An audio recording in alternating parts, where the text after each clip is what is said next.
So everybody, welcome to today's video. Obviously, we're going to be taking over AC Milan, but you can probably tell by the title and thumbnail. Look, currently this season, they're not playing great. They're sitting in 9th position.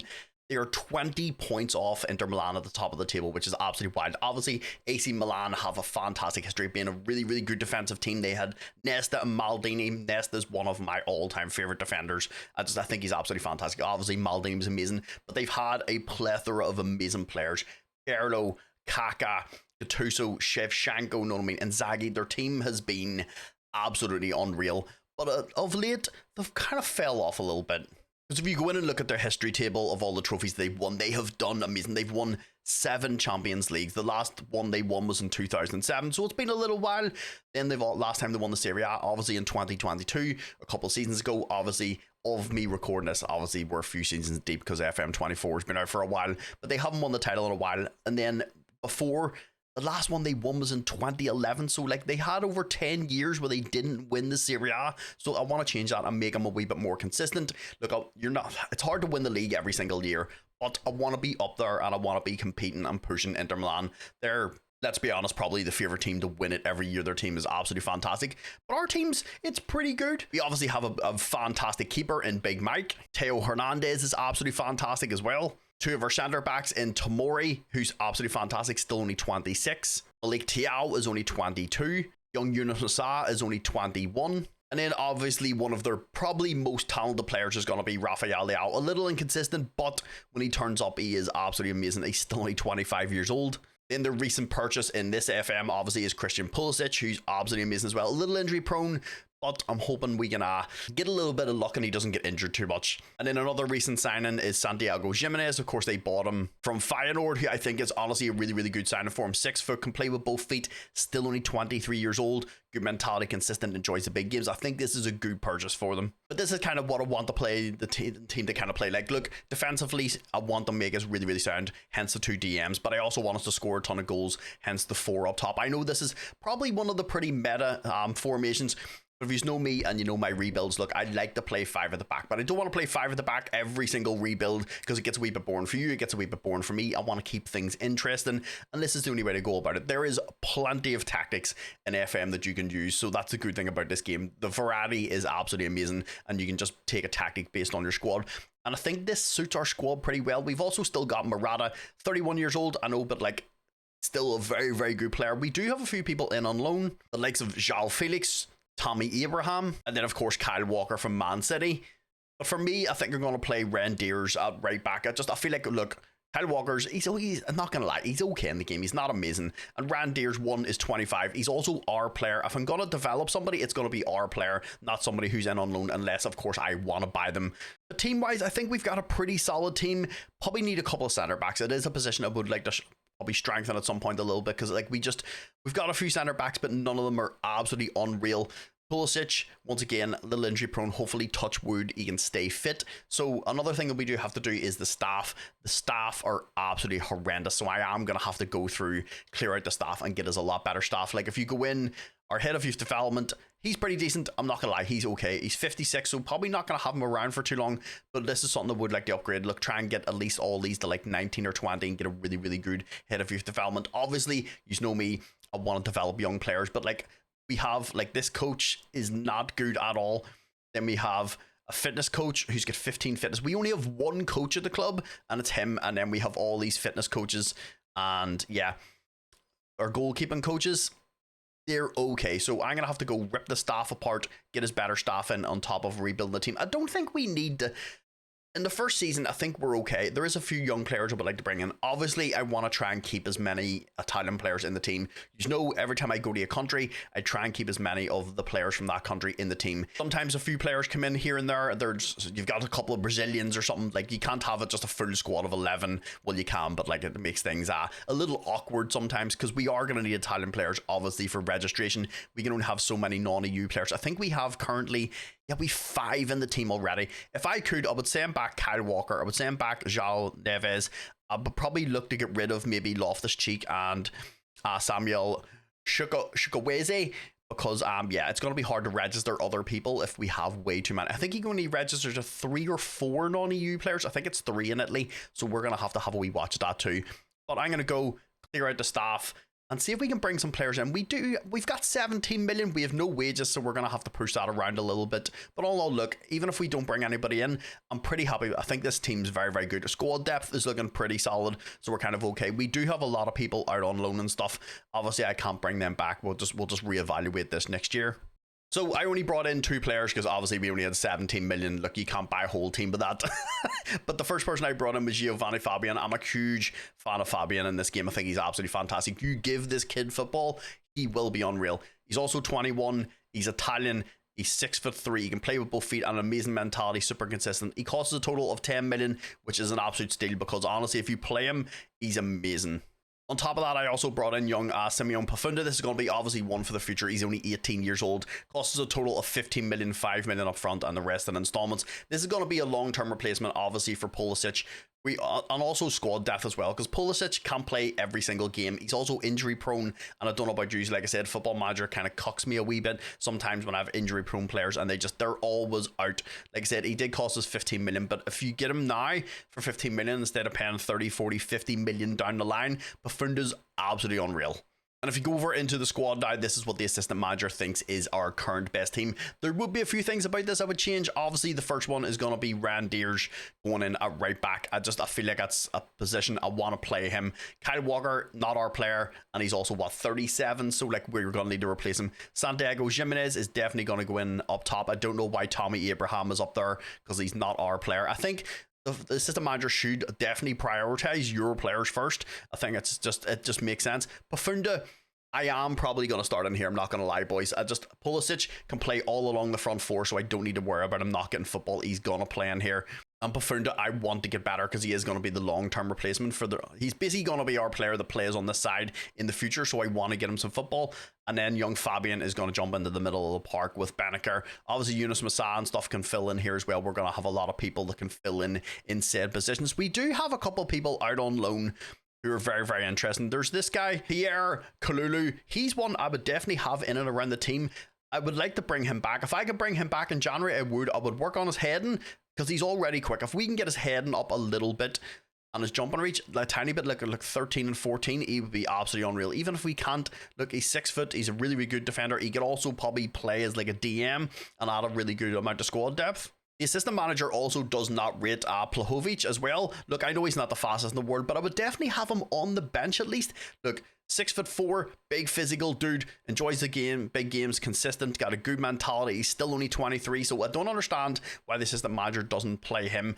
I know that the assistant manager is just like being, right, here's the best team because like we've João Felix. Honestly, if I could send João Felix and Kyle Walker back, I would, because they're going to end up getting a lot of football just because of who they are. Boys, this is the team I'm going to put out for the first season. I think we've brought in just enough players to give us good squad depth, and on top of that, we've got a nice mix of youth and experience as well. Our team is very, very young. Like the AC Milan's team is not an old team. Like I always think Theo Hernandez is older because he's been around for so long. He's still only fucking 26, but he is going to be the captain obviously for the season. But this is a team for season 1. Obviously, I'll bring you back in January if there's anybody on the approach of signs that we're interested in bringing in, and then I'll bring you back in April for the youth intake. I'm hoping our youth intake, actually, it's a good point. What is our youth recruitment's 4 to 5 stars. I'm going to be asking in January to try and increase this. I think AC Milan should definitely have 5 out of 5 stars for youth recruitment. That is one thing I do want to do with this team, is start developing young players and start bringing them through. Obviously, it's going to take a few years before we start getting like really, really good like regen players, but we'll jump that bridge whenever we have to come to it. But boys, let's kick on and play season 1. So we've got the January, and obviously I'm going to show you the approach of signs, but we had a few people leave in January, but a few mean a lot. So the first one out the door was Big Mike. Juventus came in and offered. I said no. He got upset. I don't understand why he would want to go to Juventus instead of AC Milan. We were playing very, very well at the minute, and we're doing good. So yeah, we ended up losing him. Don't get me wrong, we got decent money for him, but like, it's a keeper. Don't want to. He's only 29. He is world class. He is fucking fantastic. I did not want to lose him. So we sold him on for a total of 56 million. It's 56 million. I think it's about 40 up front and then the rest in installments. I don't know why it's not showing the installment thing, but like it ends up being about 56 million, which, don't get me wrong, is very, very good money. Then we also lost Christian Pulisic. This is one I wasn't really overly too bothered about. We got good money for him, and like I said, I have Pafunda.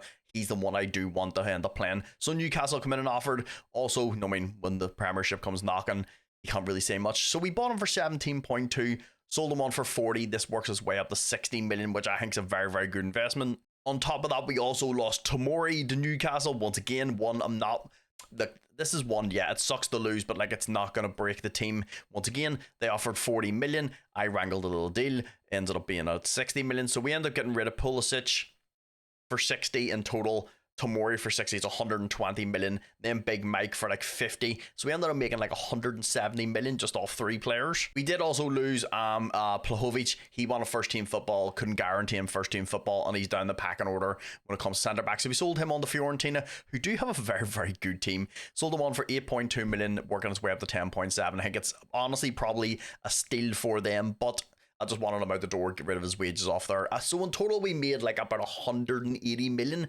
just in January, which, let's be honest, isn't ideal, because then having to replace those players in January gets expensive. And the first person we needed to replace was obviously going to be a keeper, so I brought in Carnesci. This is one I wanted to wait till like next year. You get him a little cheaper, but obviously we had to buy him in January. Look, he ended up costing us a total of 30 million. Like, still made what, 23 million in total between selling Mike and bringing Carnesci in. I would have liked to get him a little cheaper, like 15-20 million. I would have been perfectly happy with, but he's 24 years old, he's Italian, 6'3", good mentality, consistent, enjoys the big games, and he's the one I always want to get in. If I play in Italy, I know, you know how I feel. I want like to play from the back with my keepers, but he just shot stopping an aerial. He's a fantastic keeper.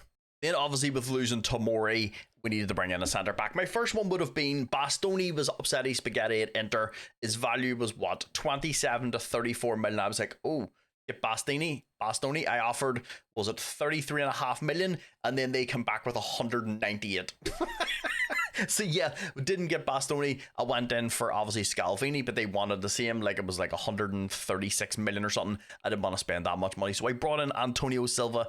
He had a release clause of 45 million. I think it's a really, really good deal. Like, we got rid of Tomori for 60, brought him in, we made a profit. He's cheaper. Let's be honest, he ends up way, way better. Then, but also with losing Plahovic, we also needed another player for squad depth. So I brought in Samson Beidou, another one, 6'2", physicals are absolutely wild, good mentality, consistent.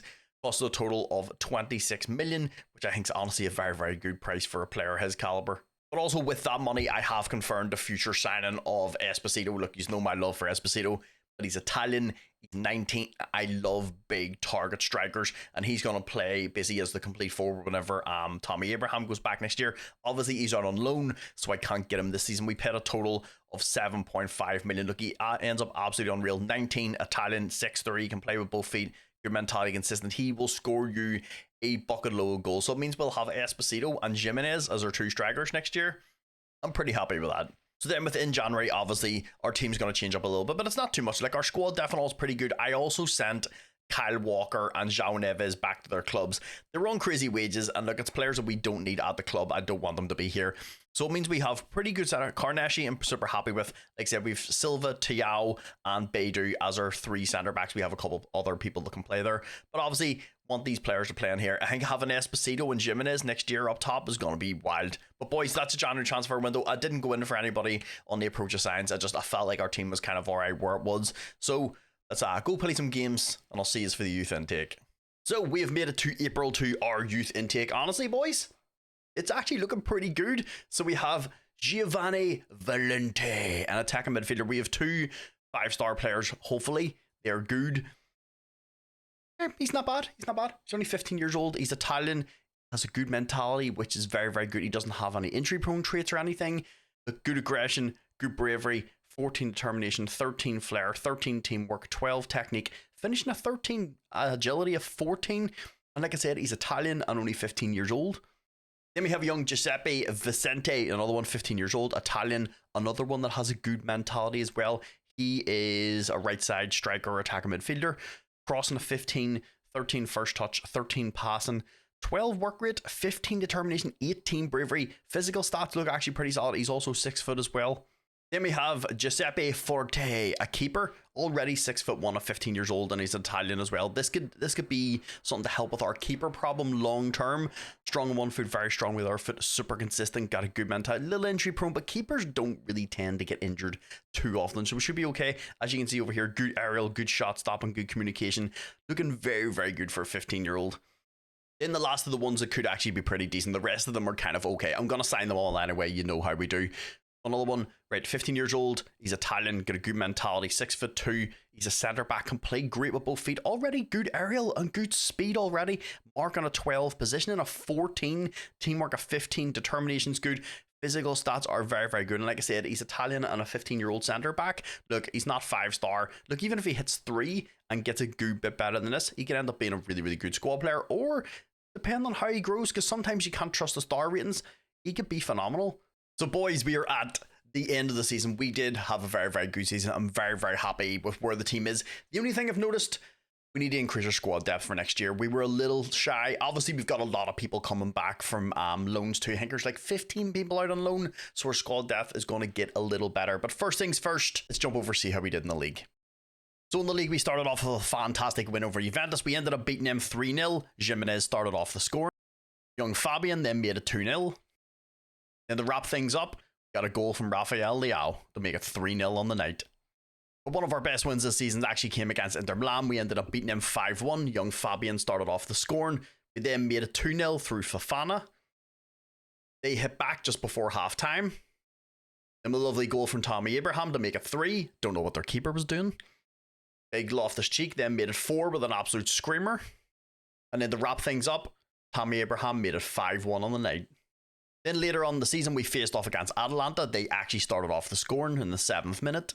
We hit back straight away with a little bit of a deflection. Teo Hernandez then made it 2-1 to us. Then 3-1 with Loftus-Cheek. Then Big Jimenez in the 82nd minute made it 4-1. Boys, we ended up lifting the league title. This is fantastic. Like I said, this was going to be one of my goals. Because as you can see over here, look, Inter did win it in the 21-22 season, but if you scroll down, Juventus, I actually forgot how much of a reign of terror Juventus had on the league. God damn, the last time we won it was in 2010, 2011. So it's nice to get this back up here. Also, the Italian league is good that way. Like Juventus won, Inter won, AC Milan won, Napoli won, Inter won, AC Milan won. There's a good amount of teams that have a good opportunity to win the league. But we did absolutely fantastic this year. If you walk over, we played 38 games. We won 28. We drew 7 against Lazio, Como, Juventus, Brianza, Parma, Napoli, and Inter, which isn't bad. And then the only 3 games we lost, Fiorentina beat us both times this season. I don't know what it is. They just seem to be our bogey team. And then we get beat by Lazio. We had an 87 goal difference. So either we scored a ton of goals and then didn't concede a lot, and then we also finished on 91 points. But then Big Tammy Abraham ended up being the top goal scorer in the league, which is funny because he's not even our player. He's going to be going back. But we do have Esposito coming in next year, so we're going to have a good replacement.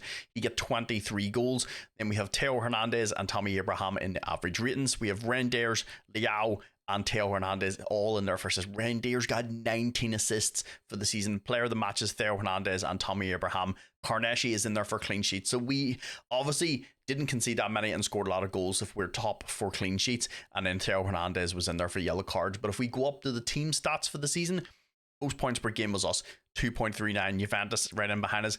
Inter did not have a good season. And then most goals was us, 113 goals we scored for the season. Most goals, or most shots for, was us by nearly double, which is absolutely wild. Fewest conceded was also us.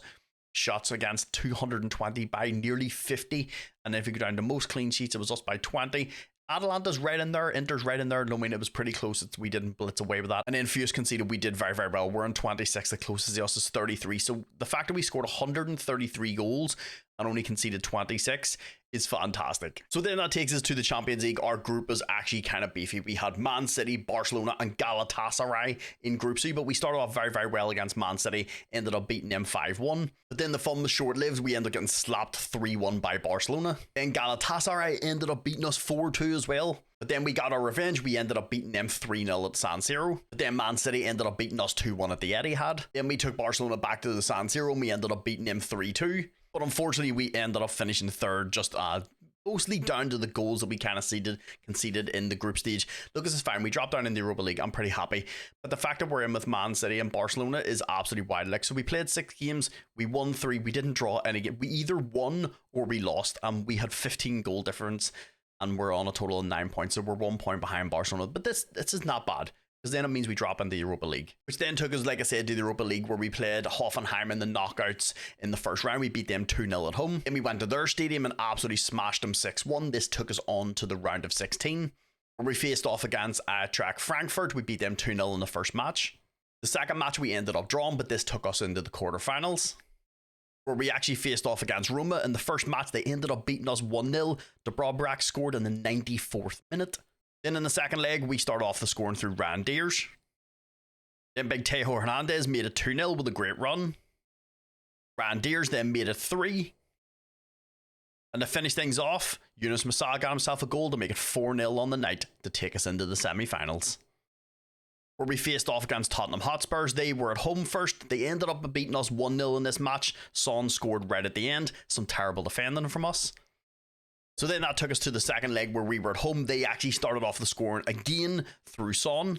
Some terrible keeping from Carnesci. But then we hit back straight away through the goal from Pafunda. Jimenez then made it 2-1. Some terrible defending from Spurs led us into the goal for Jimenez to get his second of the match. Teo Hernandez made it 4. And then to wrap things off, Tammy Abraham added a goal to make it 6 for us, to take us to the Europa League final, where we faced off against Borussia Dortmund. We ended up winning this match 1-0. I brought a young wonder kid up from the under-18s. He ended up scoring the winner. But like I said, it's always fantastic to get a trophy in the bag. But the fact that I just brought a kid up, it was actually from the under-21s. We were very, very thin. We had a lot of injuries. We had a lot of suspensions. And I brought him up. He's actually looks pretty decent. I'm not going to lie. He's got a bit of low determination. But look, if he's good enough player, like it says, he's got 4 to 5 stars and he's in the first team. Obviously, I don't think he's going to be a 5-star player. But look, he has the potential to be very, very good. He already has good dribbling, finishing, and first touch. But the fact that he scored the winner for us to win the Europa League was pretty nice. So then that took us to the Italian Cup, where we started things off in the third round against Sassuolo. We ended up beating them 3-0. Then after that, we were into the quarterfinals against Atalanta. We ended up beating them 3-0, Leao, Jimenez, and Fofana. So this took us to the semi-finals, where we faced off against Fiorentina. Thankfully, the semi-finals has 2 legs, because they actually ended up winning the first match 1-0. And in the second leg, we were away to Fiorentina, which means we had our work cut out for us. But you know, boys, we always like a good comeback. Fabian started off the scoring to make it 1-0 on the night. But then they hit back 6 minutes later.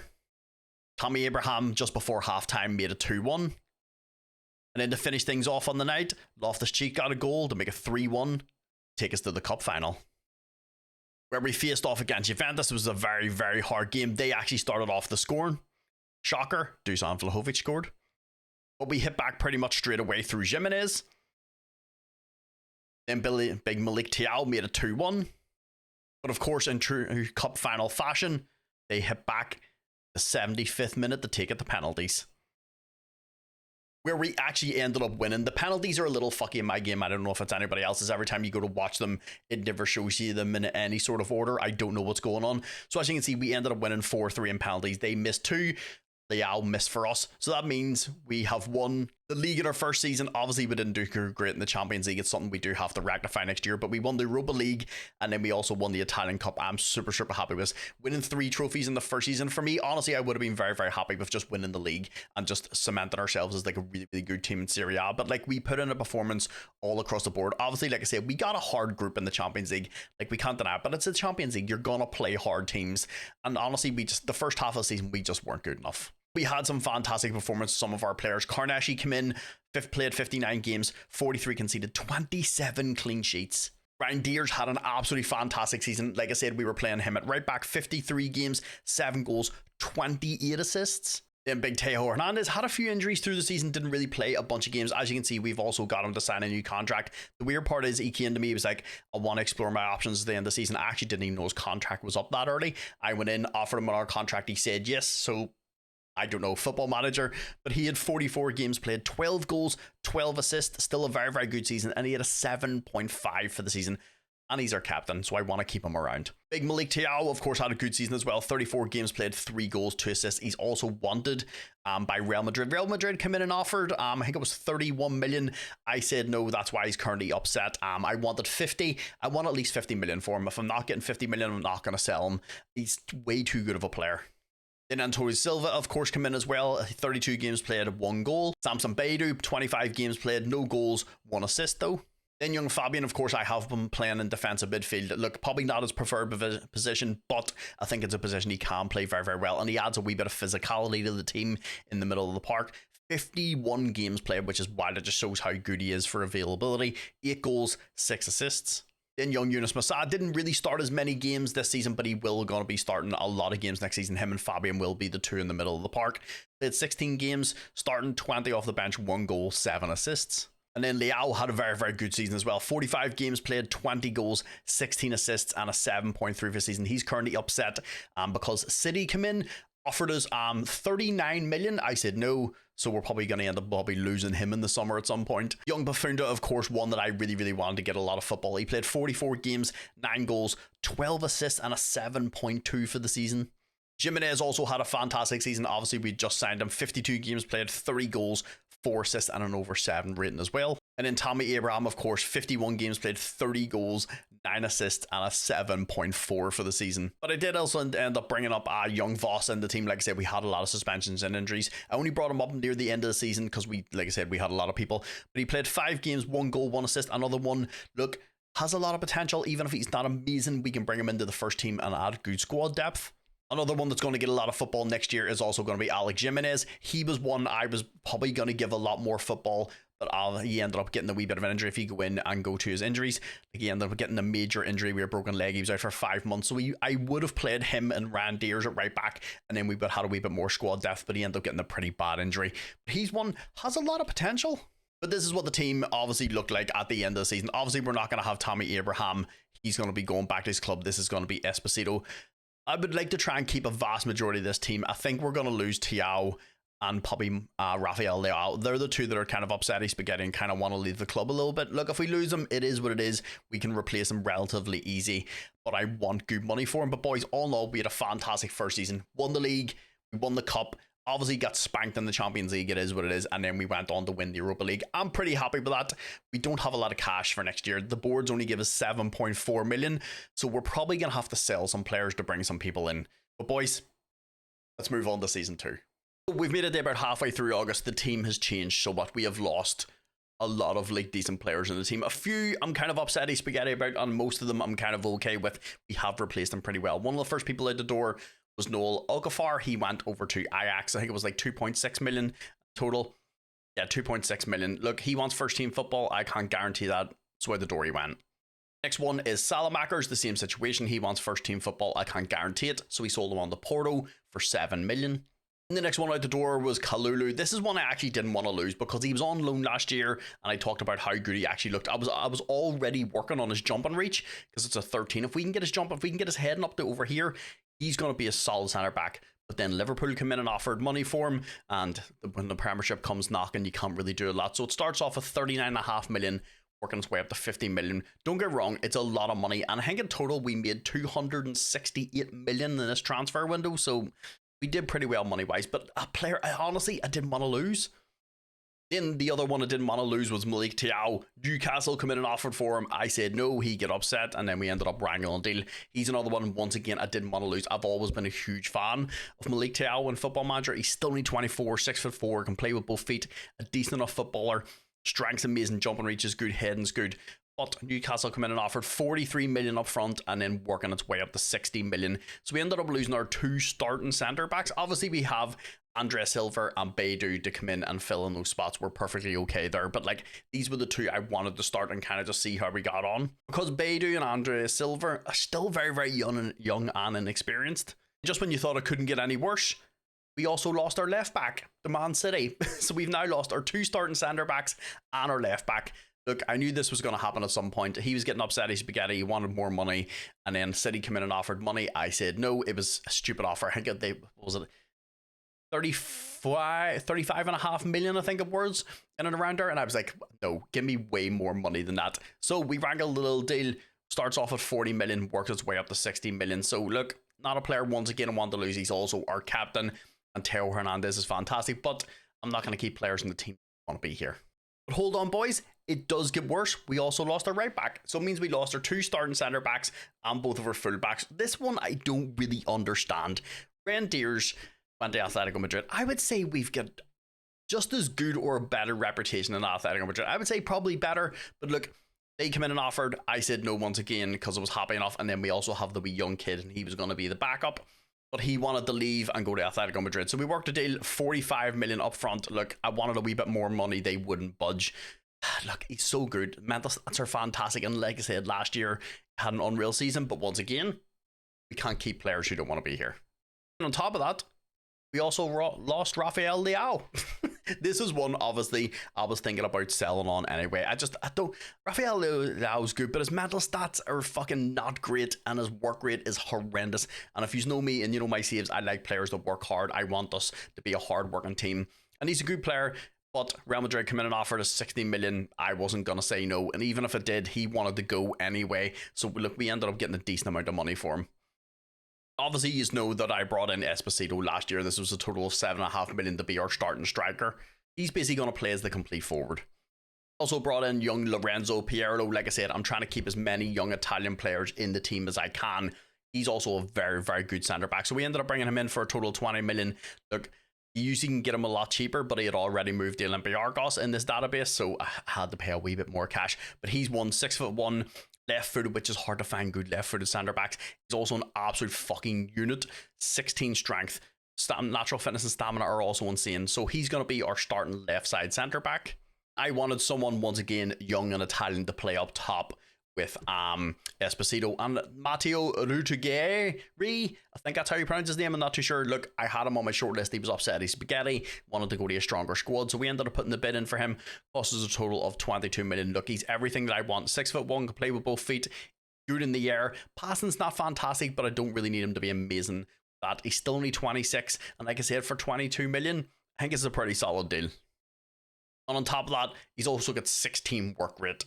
Then obviously with us losing Rafael Leao, we needed an inside forward on attack, and I was thinking, right, who's around? And then Nicola Zanotti was available. He was also transfer listed for 24.5 million. So I thought, right, okay, this is a good deal. He's a similar type of player. Obviously, we got rid of Leao for 60 million, brought him in for 24.5. Look, he's got some fantastic stats. He's quick. He's also strong. He's 6'2", and he's an absolute unit. Dribbling's good, finishing's good, first touch is good, long shots is good. Passing isn't unreal, but Leao's isn't good either, so we don't really need to worry about that. He's also only 26. He's Italian. Then another one I wanted to bring in at one point is going to be Nicolo Fagioli. He is going to be our new right back. I know people are like, Mark, he's an attacking player. Look, don't worry about it. Don't worry about it. We'll figure it out. Mental stats are absolutely fantastic. He can dribble, he can cross. I'm actually working on his crossing. I want his crossing to be like 15 or 16 because we've got two big fellas up top that know how to head the ball. So I want them to be able to whip the ball into the box. He costs a total of 26 million, which I think once again is a very, very good deal for the type of player you get. 24. He's Italian. But then our biggest spend this summer, obviously we needed to replace Theo Hernandez. I brought in Matteo Ruggeri, another one fantastic at crossing, because once again, like I said, we get two big fellas up top. He's also only 23 years old. He's Italian. He did cost us a little bit of money. Starts off at 30 million, works his way up to 45. But look, we made an absolute shit ton of cash, and I wanted to bring in someone who I know is very, very good. If you've ever played with Ruggeri, I know you look at his stats, you look over here and you're like, but he's not as good as Theo. He is very, very good. I think it's the crossing, because I always play with like big fellas up top. He always ends up getting a ton of assists for me. Because if you go in and look at our transfers for this summer, I've spent 130 million, but I raked in 239 million. If you go over here, I still have 127 million left in the transfer kitty.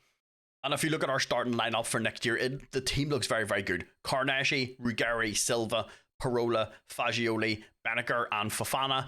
Fofana, I've actually locked down for our contract. I was looking around. Obviously, these players were out on loan last year, so I didn't overly look at them that much, because like there's no point in doing anything until they come back. But he's one I definitely want to keep around. So we locked him down for an hour contract. He actually came to me. He wanted an hour contract. But look, 6'1", physical unit, got a good mentality, consistent, enjoys the big games, play reasonably well with both feet, and he's still only 26 years old. Then in beside him is going to be Benaker. Had a lot of interest from people. I think it was, who was it? God, I'm trying to remember. It was Aston Villa. Aston Villa come in and offered us, what was it, like 21 million? I said no. That's why he's upset. He's spaghetti currently right now. He's one, once again, I want to keep in the team because he's unreal. So having Fofana and Benacer in the middle of the park, two really hard working, good all round players, which is fantastic. I would like Benacer to be like 6'1", but look, it is what it is. And then obviously Fabian is going to fill in here as well, so he's going to get a lot of football. Bafunda, Zanoli, Esposito, and how the fuck do you even say his name? Matteo Retigari? I'm just going to call him Big Matteo because I don't know how the hell to say that. But if you look at the team, the only people that aren't Italian is going to be Silva and these two. So the rest of the team, we've only 3 people on the first team that aren't Italian. And like I said, this is what makes these saves kind of fun for me. Going to a country and trying to keep as many players from that country in the save. It keeps things interesting. You buy a bunch of different players. But this is a lot of fun. And I think we've built a really good team. I'm interested to see these two up top, how many goals they're going to score next year. I may also bring a few players in. I'm not too sure if it's going to be in this window or it's going to be in January. I kind of want to strengthen the squad up a little bit because that's a problem we had last year. I know you look at the squad and you're like, Mark, this is beefy. But like if we lose 3-4 players to either suspensions or injuries or something like that, the squad starts to look a little thin. So I may bring a few players in. I also forgot to show you this. I think it was in January we bought Bamba, but then I loaned him back to the club and I forgot to tell you. I think I forgot to tell you about him. But we basically brought Bamba in. Once again, he's happy to play as a squad player. He's Italian. Big fucking physical dude as well. We brought him in for a total of 12 million. I know it's a lot of cash, but like I said, when you buy young players, they get a little bit expensive. But boys, all in all, I think that's going to be the team for season 2. Like, I'm very excited to see how this team gets on. Obviously, I'm going to bring us back in January if there's anybody good for approach of signs, and then bring us back in April for the youth intake. Hopefully, fingers crossed, we can get another good youth intake like we got last year. Look, if I can get one decent player every year, I'm very happy. So boys, let's jump into season 2. So we're at the January transfer window. I have only confirmed one person on an approach sign. Look, I'm very happy with the squad, and that person is Lazar Samaric. As you can see, 23 years old, fits the mold of what we want. Technically, very gifted, mentally very good. Not the fastest type of player in the world, but he can play with both feet. 23, and he's also free. Got a lot of potential. So a player I do want to bring in is a little injury prone, but he's going to be rotating in, obviously, with a bunch of other players in and out of the squad. I did also confirm the signing of Fabio Moretti. He's obviously not as good in this football manager as he's been in previous football managers, but he's very young. We got him for a total of 9 million. He was upsetty spaghetti at his club, and I went in and swooped in. Like I said, he's 22 years old. He can fill in a lot of positions. He can play with both feet. He's 22. He's Italian. We got him really cheap. So we've got the youth intake day. We have 3 players that could be relatively decent. Another one is a keeper. So we could have 2 good keepers down the line. Obviously, we don't know how good they're going to be. They're only like 15, 16 years old. This one has 19 determination, 14 reflexes. He's 15 years old. He's also Italian. Fantastic mentality, super consistent. Little injury prone, but like I said, keepers don't massively get injured too much. He's one very exciting. He's only 5'10", so he could probably end up being like 6'1" in a rounder, which I know is a little short for a keeper, but if his reflexes are that good, he could have some real potential. Then the next one, Carlo Cipriani. Once again, 16 years old, Italian, got a really good mentality, good aggression, good bravery, technique of 15, teamwork of 15, determination of 15, good stamina. Mental stats are a little low, but like I said, he's only 16 years old. These will come up with time. But another one, decent potential. The next one is a winger, Michel Minite, 15 years old. That is some beard for a 15-year-old. I don't think many 15-year-olds have a beard like that. But anyway, look, 5'10", can play reasonably well, both feet, a good mentality. Teamwork is fantastic. Passing of 15, determination of 14, and the good thing is a lot of these players have high determination, so it's going to help them out with development. Then the last one is Nicola Crate. This is more of like an Arda Güler type player, but the only downside is he has a really bad mentality, but technically very gifted. 16 first touch, 17 technique, 14 off the ball, 15 flair, 14 vision, can play reasonably well both feet. I wish he had a really good mentality, because he could have been probably one of the really big standouts, but we'll just see how he progresses over the next couple of years. So boys, we're at the end of season 2. Once again, we've had a very good season. Let's jump over and see how he did in the league. So we started off the first game of the season with an absolute smashing of Inter Milan. We ended up smashing them 5-0. Esposito got us the first goal. 10 minutes later, he made it 2-0. Big Matteo Retigari made it 3. But Esposito stole the show, getting himself a hat-trick in the 67th minute. Matteo decided he wanted to join in, got himself another goal to make it 5-0 on the night. Then we also had a fantastic match against Roma. They actually started off the scoring through Diabala. We hit back 6 minutes later through Rigari. 2 minutes later, Zanoli added another goal to make it 2-1 on the night for us. But of course, it wouldn't be an AC Milan game without Esposito scoring. Then we also had a fantastic 2-0 win over Juventus, some dodgy defending from them. That Esposito win, you should never do that. Then, of course, his strike partner, who has been absolutely fantastic, Mario Rigari, get a 2-0 on the night. And with those fantastic results, we lifted the league once again, and we played absolutely fantastic this year. As you can see, we played 38 games, 32 wins. We had 4 draws against Palermo, Brianza, Latina, and don't know how the hell to pronounce her name, and Parma. Then we only had 2 defeats all season. One, of course, against Inter Milan. It's going to be a hard game. And then that team I can't pronounce. So both of our games we lost. We lost 2-0. We had 89 goal difference, which is absolutely wild. And we won the league with 100 points. But this one makes me super, super happy. Esposito with 38 league goals, which means if he scored 38 in the league, I would say he's got a decent amount of goals this season. Esposito, Zanoli, and Rigari in there for average ratings. Fagioli and Rigari in there for assist 19 for Fagioli and 15 for Rigari, which is exactly what I wanted. This is why I wanted to bring them 2 boys in. They both know how to run the ball. They can cross absolutely fantastic, and clearly with us having 2 big men up top, it's worked out really, really well for us. On top of that, Carnesci, 23 clean sheets this season. Zanoli down there for player of the match is 8, just in behind. Who is this? Bellanova? I'm not going to lie, he's very, very good. This could be one as another option that we look at down the line. Of course, he starts at 43 to 62 million, but he's a pretty good fullback. But all in all, boys, look, we absolutely smashed in the league. Team stats overall, most points per game was us by a decent amount. Inter right in behind us. We scored 110 goals. I can't remember how many we scored last year. I can't remember how to check. It was 113? I think in a round. Look, if we are scoring over 100 goals in a season, I'm very, very happy with that. Most shots for was us by like nearly 200, and then fewest shots against was us by, okay, I didn't expect it to be that, but high. We're at 198. The closest team to us is 289. It's nearly 100 less shots against. Most clean sheets is us with 24. Juventus right in, well, I'd say right in behind us with 18, but it's relatively close. It's not like a massive amount. Fewest conceded. We only conceded 21 goals all season and scored 110. So like I said, we all know this tactic is very, very good, and it will be in the pinned comments down below, along with the corner routine, the save file, and everything else. The updated database. So if you want to pick it up and play on yourselves, this will be a very, very good save. But we absolutely smashed it in the league this year, boys. Let's see how we did in the cup. So we started things off in the 3rd round of the cup against Palermo, ended up beating them 4-1. Then that took us on to the quarterfinals against Napoli. We ended up smashing them 5-1.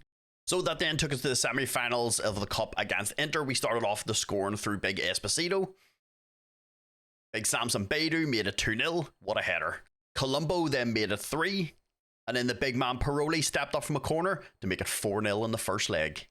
So then that took us to the second leg with us having a pretty hefty lead. We actually started off the scoring through Young Pafunda. They hit back just after half time. 10 minutes later, we got a goal through Zanoli. 3 minutes later, they equalised through Modric. And in the 87th minute, they got another goal through Vitesse, but we were already through 6-3. So that took us to the cup final, where we had a very hard fought match against Fiorentina. We started off the scoring through Aldi. 2 minutes later, Esposito made it 2-0. Then we took our foot off the pedal and they equalised 10 minutes later. Then we got one back through big Rigari. Then we got one back through big Matteo. And in the 87th minute, they got a goal back from some poor defending from us. But we won the cup 3-2, boys. Which is fantastic, which means we've won the cup 2 years in a row. A very, very hard fought match. We always seem to have really, really hard games against Fiorentina. So that's the league in the bag. The cup in the bag. Let's see how we did in the Champions League. I'm hoping we have a bit of a better performance this year.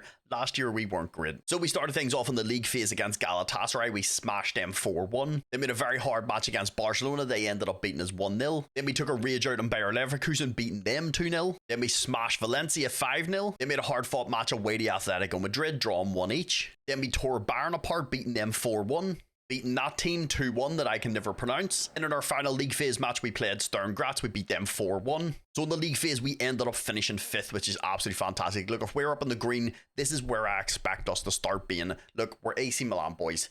We need to take us back to where we belong, which then took us on to the next stage, which was the round of 16 against Celtic. They actually beat us in the first match 2-1. But in the second leg, we proved our dominance at home, smashing them 4-0, which then took us on to the quarterfinals against Aston Villa. In the first leg, we beat them 3-0. Then in the second leg, they actually beat us 5-3. We were lucky enough to go through 6-5 on aggregate, which takes us to the semi-finals, where we faced off against old rivals Juventus. They actually started the scoring in the 16th minute. We hit back through Young Pafunda to make it 1 each on the night. Then in the second leg, we had a very, very hard-fought match. This one actually went to extra time. We started off the scoring through Zanoli. They then equalised in the 74th minute to take it to extra time. And this is where we stepped up and just took control of the match. Nice run for the Rigari into the park. Emerson Royale.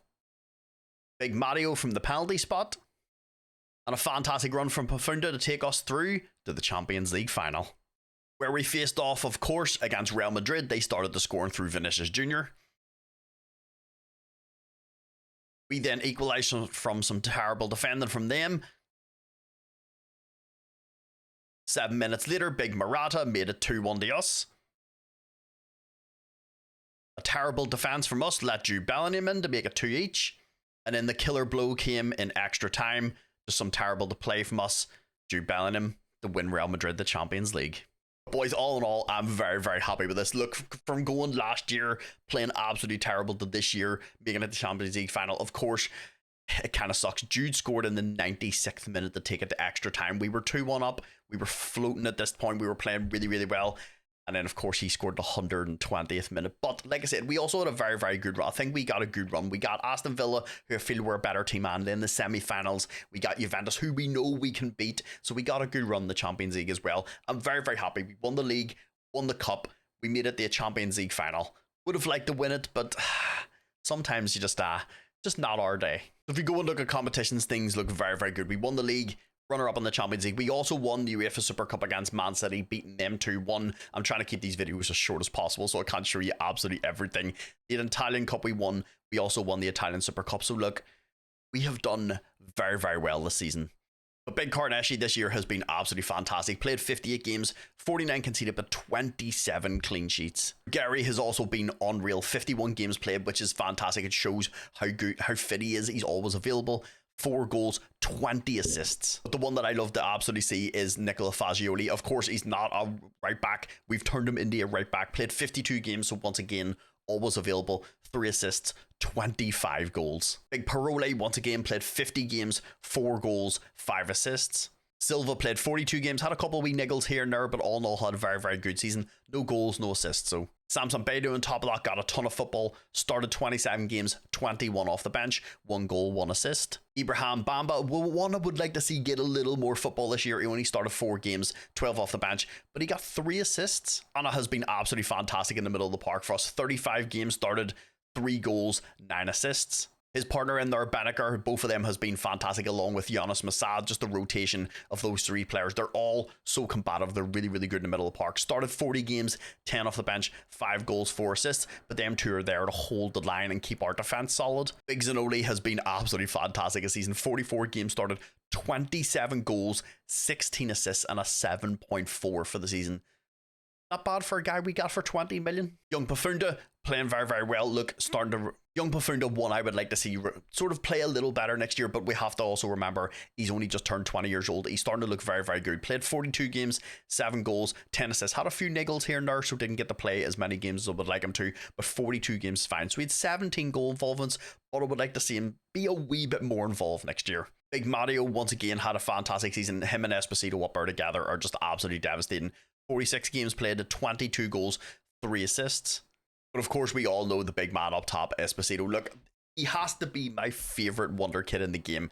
He has to be. The dude is just, he is a goal machine. 61 games started, 52 goals, 9 assists, and a 7.5 for the season. Yunus Massa also got a lot of games as well. Started 40 games, 17 off the bench, 8 goals, 9 assists. Not bad for defensive midfield.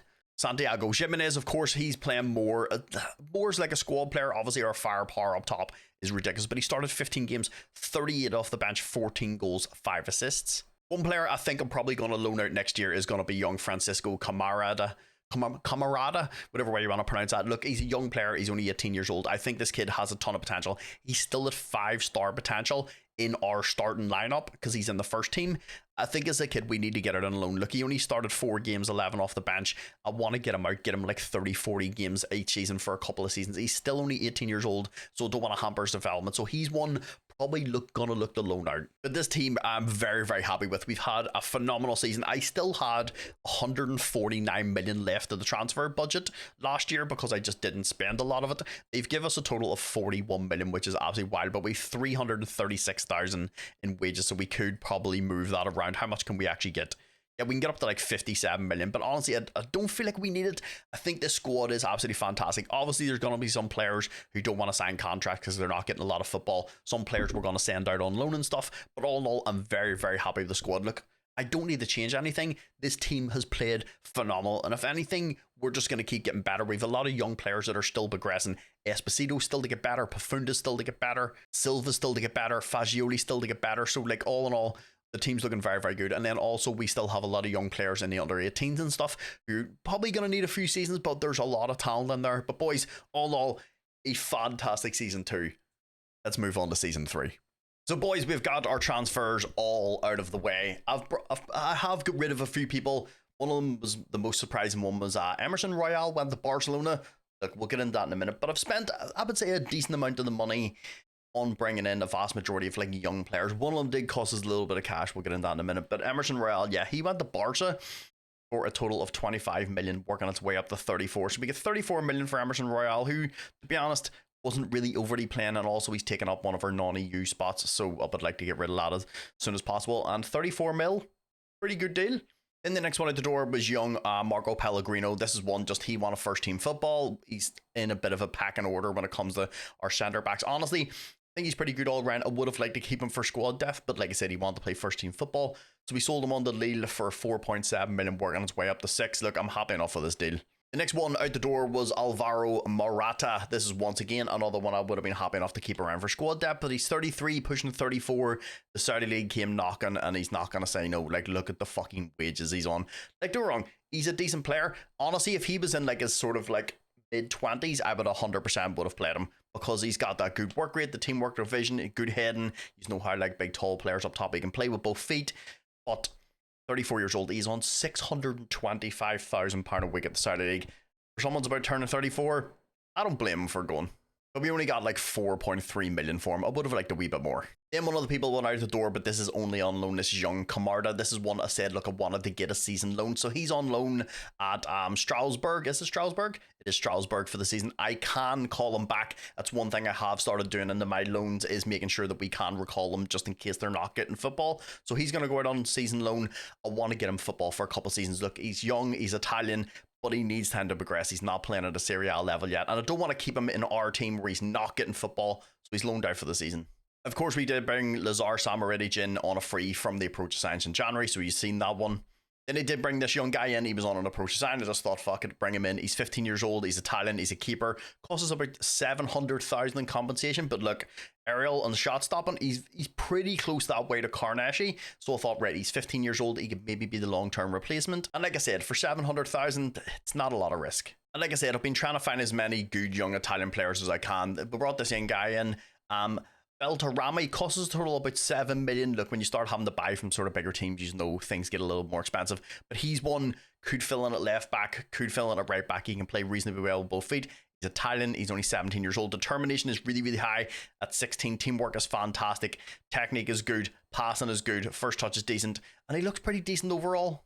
Then I did bring another young Italian in. This one costs, I think it was like a total 8.5 million. Yeah, 8.5 million from Fiorentina.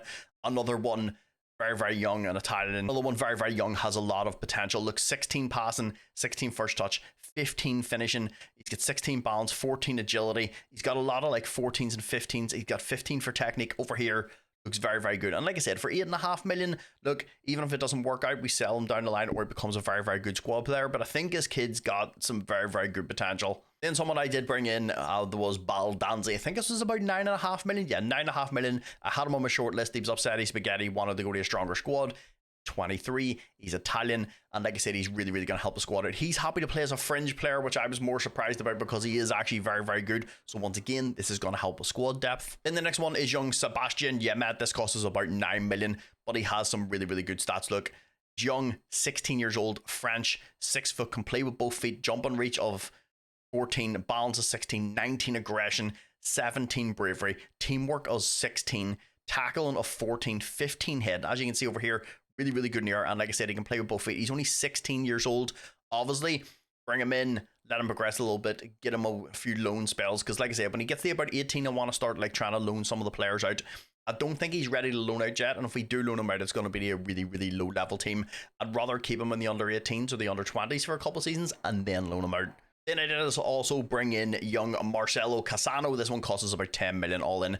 A lot of these players had buyout clauses. That's why we ended up having to pay like a wee bit more money for them. And like I said, I'm trying to bring in as many young Italian players as I can. I could probably go and find some other players that are probably not Italian, like a few Argentinians and Brazilians, but I want to try and bring in as many young Italian players as I possibly can. Look, costs us a total of 10 million. Once again, had a buy clause, but he's only 16 years old. Fantastic mentality, super consistent. This is one, I know he plays as a centre back, but this is one I'm going to be training to play as a defensive midfielder. I think down the line, he's already 6 foot, can play with both feet, good mentality, consistent. And down the line, I think he could be a very, very good DM. Because our two defensive midfielders are like 27, 28. So say like in our 3 or 4 years, this guy will be 20. He'll be ready to just step straight in. Like I said, the big one that we kind of had to pay a little bit of money for. Honestly, did I probably overpay a little bit?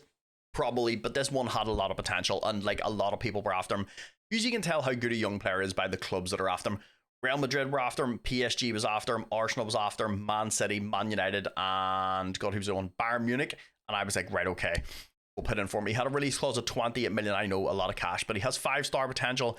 Really, really good mentality. He already has 16 decision making, 13 composure, 13 determination, 15 flair, 16 off the ball, 16 teamwork, 14 work rate, 14 passing, and the dude is only 7. He just turned 17 years older. So like I said, this one did cost us a wee bit of money, but he's going to be able to play either at left back. This could be a long-term replacement for Rugari, or we could play him in midfield. But once again, another one I'm going to keep in the under 18s and the under 20s for a couple of seasons and then try and get a loan spell out. But once again, if we jump over to the team, like I said, that's all the transfers in and all the transfers out. Look, the team is not going to change. Like I said, I'm very, very happy with this team and where they are. I don't look at the team and be like, we need to change that position. Like I said, Fofana is what, 27, and I think Beneker's 28. Yeah, he's going to be 20 to 29. So like I said, that's why I brought a couple of young players in this, especially defensive midfielder, because I need to have like replacements for these for the long term. Finding good DMs isn't really overly that difficult. Honestly, you can turn most decent midfielders probably into DMs if they've got a little bit of tackling. And like I said, because they're DMs and support, they don't need to just be like a Ugarte who's just like an absolute wrecker. It's better if they're a little well-rounded. So that young kid, I am going to work on his passing and stuff and try and get that up in a little bit of vision. But like, the team just stays the same. Carnesci, Rugari, Parola, Silva, Fagioli, Fofana, Beneker, Zanoli, Pafunda, Ruggieri. The thing is, if I go to the assistant manager, he actually puts Colombo in instead of the big man, which I don't really understand because he had a really, really good season last year. But honestly, if any of the three of them play, I'm pretty happy. As long as Esposito's in there, because the big man had an absolute stormer of a season last year. But boys, that is everything. Obviously, I'll bring you back in January for any approach assigns. And then I'll bring you back in April for the youth intake. Hopefully our youth intake is once again a good one, as long as we keep getting a couple of decent players every year, or we can just buy some players in. Obviously, I spent a wee bit of money, probably spent about 30 million on just young players, because obviously we made a ton of cash as well. I would say 30 million on like maybe 7 young players for the future. I think we did pretty well. So we did have 2 transfers go through. As you can see, we're at the start of September, literally 3 hours before the transfer window closed. Spurs come in and offered 88 million for Zanoli. Initially they offered 60. I said no, he got upset, and then we came back to another deal. So this is what it is. Starts off at 67 million up front, working its way up to 88 million. Look, we paid 24 million for him.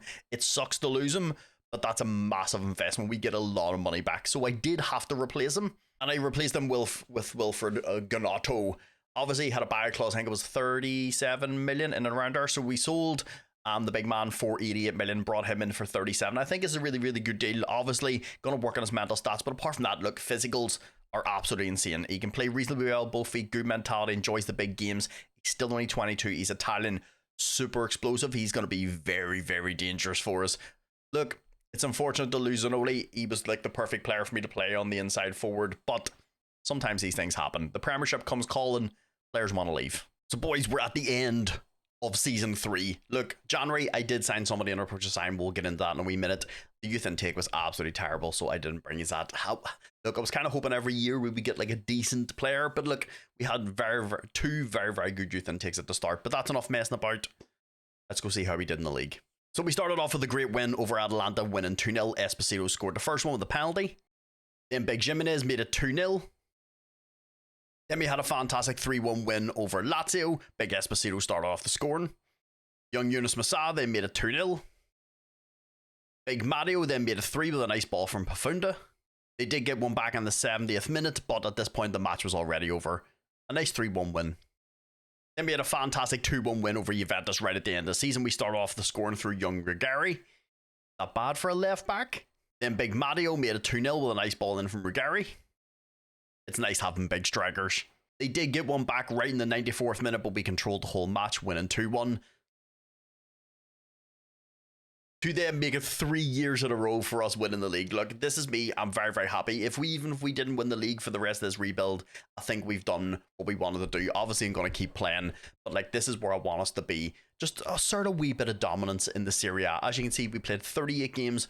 We won 31. We drew 5 games against Juventus, Napoli, Calgary, Torino, and Inter Milan. We only had 2 losses all season, 1 to Roma and 1 to Fiorentina. Fiorentina still seemed to be a wee bit of a bogey team for us. But look, we had 83 goal difference and finished on 98 points, which is absolutely insane. The closest team was Atalanta on 82. Inter fell off in the last couple of seasons. They're down here in 7th now.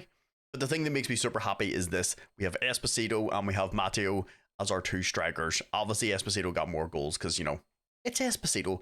31 for Esposito, 23 for Matteo. Esposito's in there for average ratings along with Ruggieri. Ruggieri is in there for assists with 13. I don't see Fagioli in here somewhere, so I don't know if he got a wee bit of an injury or maybe he just didn't have a great season. But then we have Esposito in here for player of the matches. Carnegie also had 19 clean sheets. He was top. I think we had 23 last year, so maybe didn't have as many clean sheets this year. Stats wise, if we win, most points per game was us by a decent amount. Most goals, we had 109. The closest team was 79. Most shots for, we had over 200 shots more than anybody else in the league. Fewest shots against was also us. And then if we go down to most clean sheets, obviously Atalanta had a wee bit of a better season there. But look, we still had 19 clean sheets and we only conceded 22 or 26 goals. We scored 109 goals and only conceded 22. I would say that's a pretty successful season in the league. But boys, let's go see how we did in the cup. So we started things off in the Italian Cup in the 3rd round against Bologna. We beat them 3-0. Then that took us to the quarterfinals. We faced off against Atalanta. We ended up beating them 5-2, which took us to the semi-final. Where we faced off against Lazio, we had a very good result. We actually started off the scoring through young Yunus Massa. He seems to develop very well. Big Jimenez then made it 2-0. That was a nice touch, I'm not going to lie. And to finish things off, to win 3-0 on the night, we got a goal from Matteo. Esposito didn't score. Strange things do occur. So that took us to the second leg where we started off the scoring once again through young Pafunda. An absolute belter of a goal. Big Matteo then made it 2. And then to round things off to make it 6-0 in aggregate, Fabian got the goal to take us to the final. Where we faced off against a very good Napoli team. They actually started off the scoring through Victor Osimhen. We then hit back through Lazar in the 70th minute. And then to go 2-1 up to take the cup home, Big Matteo with a great finish. So boys, for the 3rd year in a row, we have won the cup. Look, this is what I wanted. We've been dominant in the league. We've been dominant in the cup. Obviously, last year in the Champions League, we're very unlucky. We reached the final, but unfortunately got put out by Real Madrid. I'm hoping one of these years we can win the Champions League, because if you know my rebuilds, I always do well in the league and the cup. The Champions League it's my kryptonite, and I would like to try and win it. So let's jump over, see how we did in the Champions League. So we start things off in the Champions League phase. We beat that team 3-0 that I can never pronounce. We then beat Chelsea 1-0 at Stamford Bridge. We then smashed Leipzig 3-1. Then we beat another team that I can't pronounce 2-0. If you know how to pronounce it, leave in the comments. Then we got brought back down to earth, getting smashed 4-1 by Tottenham. Then we bounced back straight away, beating Borussia Dortmund 3-1. We beat PSV 2-0. Then in our final league phase match, we drew with Dynamo Kiev. This is a team I think we should be beating. The league phase, we did absolutely fantastic. We finished in 3rd. Tottenham are actually top. Apparently us selling Zanoli to them is made them kind of unstoppable, but I will take 3rd in a year, which means we move on to the round of 16, where we faced off against a very, very good Bayern Munich team. They started off with scoring through Matthias Tell. Then they added a second through Harry Kane to beat us 2-0 on the night. So in the second leg, this is where we took control of the game right to start with a goal from Esposito in the 13th minute. It took a whole way to the 60th minute for Xavi Simons to score. We hit back 8 minutes through Jimenez. Then Big Fofana made a 3-1. But unfortunately, in the 83rd minute, Alphonso Davies scored to put us out 4-3. And this is unfortunately where our Champions League run ended. Look, we come up against a very, very good team. Some years you're going to have an absolutely fantastic season. Some you're not. I've just noticed, like I said, they have Gabri Vega and Xavi Simons in their team as well. Look, this is the thing with the Champions League. You're going to play the big teams. Some years it's going to be fun. Some years it's not. Look, I'm not going to sit here and pretend I'm not upset. I am very, very upset. But we've still had a very, very good season. Because if you go into the competitions, we won the league by a massive margin. Get knocked out in the round of 16, we won the Italian Cup. Unfortunately, in the Italian Super Cup, we got put out by Fiorentina in the semi-finals. It is what it is. But once again, Big Carnesci had a fantastic season. 54 games played, 44 conceded, but he had 26 clean sheets. Young Fagioli just did not have a good season this year. Like last year, how many did he not have, like 25 assists or something? Yeah, he had 25 assists and 3 goals. This year, he got 3 goals and 4 assists. So he dropped off by 21 assists in the next season. Probably one of the reasons why we probably didn't score just as many goals. I'm hoping he can rectify this next year, because like that's a massive drop off. Because then if you go over to his partner on the other side, Mario Rigari, played 47 games, 7 goals, 17 assists. Big Antonio Silva also had a fantastic season, 44 games, 2 goals, 1 assist. The big Pam Parola as well also had a fantastic season, 49 games played, 2 goals, 4 assists. And don't worry, he's only upset because he wants a new contract. Samson Beidou also got a fantastic amount of games as well. 26 started, 22 off the bench. No goals, but he gets 6 assists for a centre-back. But it was good to see, because even young Bamba got a bunch of games. Like last year, he hardly got any football at all. This year, he only started 5 games, but he got 18 off the bench, 2 goals, 3 assists. Then if we move into the middle of the park with Big Beneker, so only started 37 games, did have a few niggles here and there, but he had 6 goals and 12 assists, so 18 goal involvements in 37 games for a defensive midfielder. It's a pretty good season. And then his partner right beside him, Fofana, once again, only played 29 games. He did have a few niggles. I did notice when I come back in January, and for the youth intake, he was injured. So when he started 29 games, 15 off the bench, 5 goals and 10 assists, so 15 goal involvements, once again for a DM. But the one I was actually interested to see how well he did was Wilfred Gnonto, because we only brought him in January. He played 45 games, 9 goals, 10 assists, so he had 19 goal involvements. Would like to see this step up a bit, but he's still very, very young, little inexperienced. His partner on their other side, Pafunda, once again had a very, very good season. 48 games played, 13 goals, 15 assists. So like I said, that's what I wanted to see from him this year, just kind of stepping up a wee bit more. He also looks absolutely fantastic now. Then, of course, Big Mario always in there beside Esposito. 43 games started, 30 goals, 6 assists. Then the big man up top, 51 games started, 39 goals, 7 assists, and a 7.5 for the season. Look, yeah, he didn't hit 50 goals a season, but like 50 goals, or 39 goals in 50 games, pretty happy. Even young Fabian still got a decent amount of games. He didn't start as many games, only 1 started, but 25 off the bench, and he's still progressing. Yunus Musab, once again, actually started quite a lot of games, 38 off the bench. Him and Fofana must have interchanged quite a decent amount, and then he had 8 goals, 6 assists. He looks brilliant as well, and he's still only 24.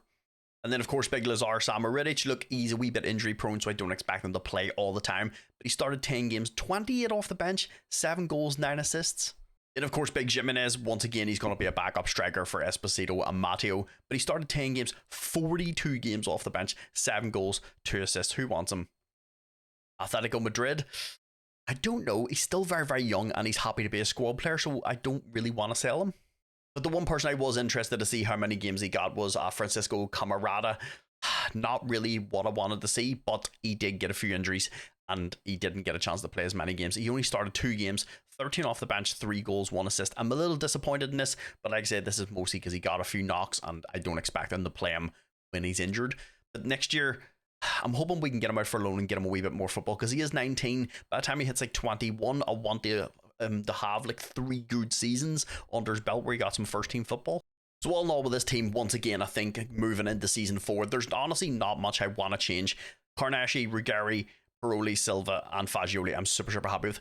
Yunus Massa actually steps in here and now instead of Benaker if I ask the assistant manager to pick the first team. So he must be better than Fofana. So I'm honestly, any of them 3 starting, I'm super happy with. Wilfred Granotto and Pafunda obviously on one side, and then Esposito and Ruggieri. The assistant manager does put Santiago Jimenez in.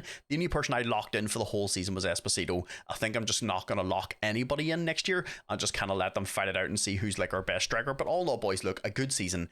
We won the league, we won the cup. And we do have a bunch of really good young players coming through the under 18s and the under 21. So in the next couple of seasons, we're going to have a plethora of really good players. And obviously going forward, all I'm going to do is just keep buying as many good young players. Obviously, I want to keep as many good Italian players in the team, but sometimes you may have to step outside that and get some players from other nations, because like we will have to fill places in the team. But all in all, boys, a fantastic season. Let's move over into season 4. So with us jumping into season 4, look, I've brought a few players in. It's only been a few younger players. Like I said, I don't want to change too much of the team. I think I'm very happy with where the team is with regards to like the youth and experience that we have in the first team, like I said. But I just spent a wee bit of cash, about 7.5 million, bringing a few players in. There is one player I would like to bring in, but his price tag jumped up to about 90 to 100 million. And it is this young guy, Lucas Lorenzi. I've been following him for a few seasons, just to kind of see how he developed. I obviously tried to buy him when he first came into the game. He's 18 years old now. He's Italian. Looks phenomenal, but like his price tag's 113 to 134 million. I did want to get him in the door, but like I'm not paying that much for an 18-year-old. And also he's massively injury prone. If we'd have got him for like 10-15 million, I'd have been like, right, okay, gets a few injuries here and there. Like he was one I wanted to keep an eye on, but he looks like he's gonna be very good. So the one actual transfer that I've brought into the first team is going to be Fabio Vieira. This is one from the Approach of Signs last year. We got him on a complete free. Look, 27 years old, very good left footed. This is going to give a wee bit of competition for Pafunda on that right hand side to basically just, we play a lot of competitions, we're going to need people for cover. And that's one position I felt like we didn't have a lot of cover there. I didn't want to bring anybody up from like the under 18. So I brought him in, like I said, completely free. I think it's an absolutely fantastic signing, and he's very good. So then one of the players that I brought in, one of the young players, this young guy, Gianzi Mazzate, Italian, 17 years old. He's 6 foot, can play with both feet, got a good mentality, super consistent, has anywhere from sort of 3.5 to 4.5 star potential. Look, if he gets 3.5, I think he'd be a very good player. Look, he's going to be there. Bring him in, 17 years old, put him in the under 18s or the under 21s, give him a little bit of football, give him a couple of seasons, and look, we got him for a total of 6 million. There's not a lot of risk. We didn't really spend a lot of money this year. I also didn't sell anybody, so like we haven't done anything really transfer wise, but that is the people that I've brought in. Then obviously with regards to the team, look, the team doesn't really overly change a bit. The only thing I'm going to do is put Yunus Massa in here instead of Fofana. I just feel like Yunus Massa has progressed a lot better. And then, like I said, forward line, I'm not really going to pin anybody down. I'm just going to let everybody kind of play it out.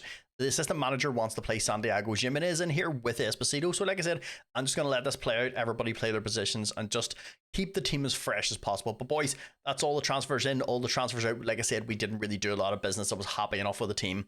I'll bring you back in January if there's anybody available for Approach of Signs, and then bring you back at the start of April if there's anything for youth intake. But boys, let's go play season 4.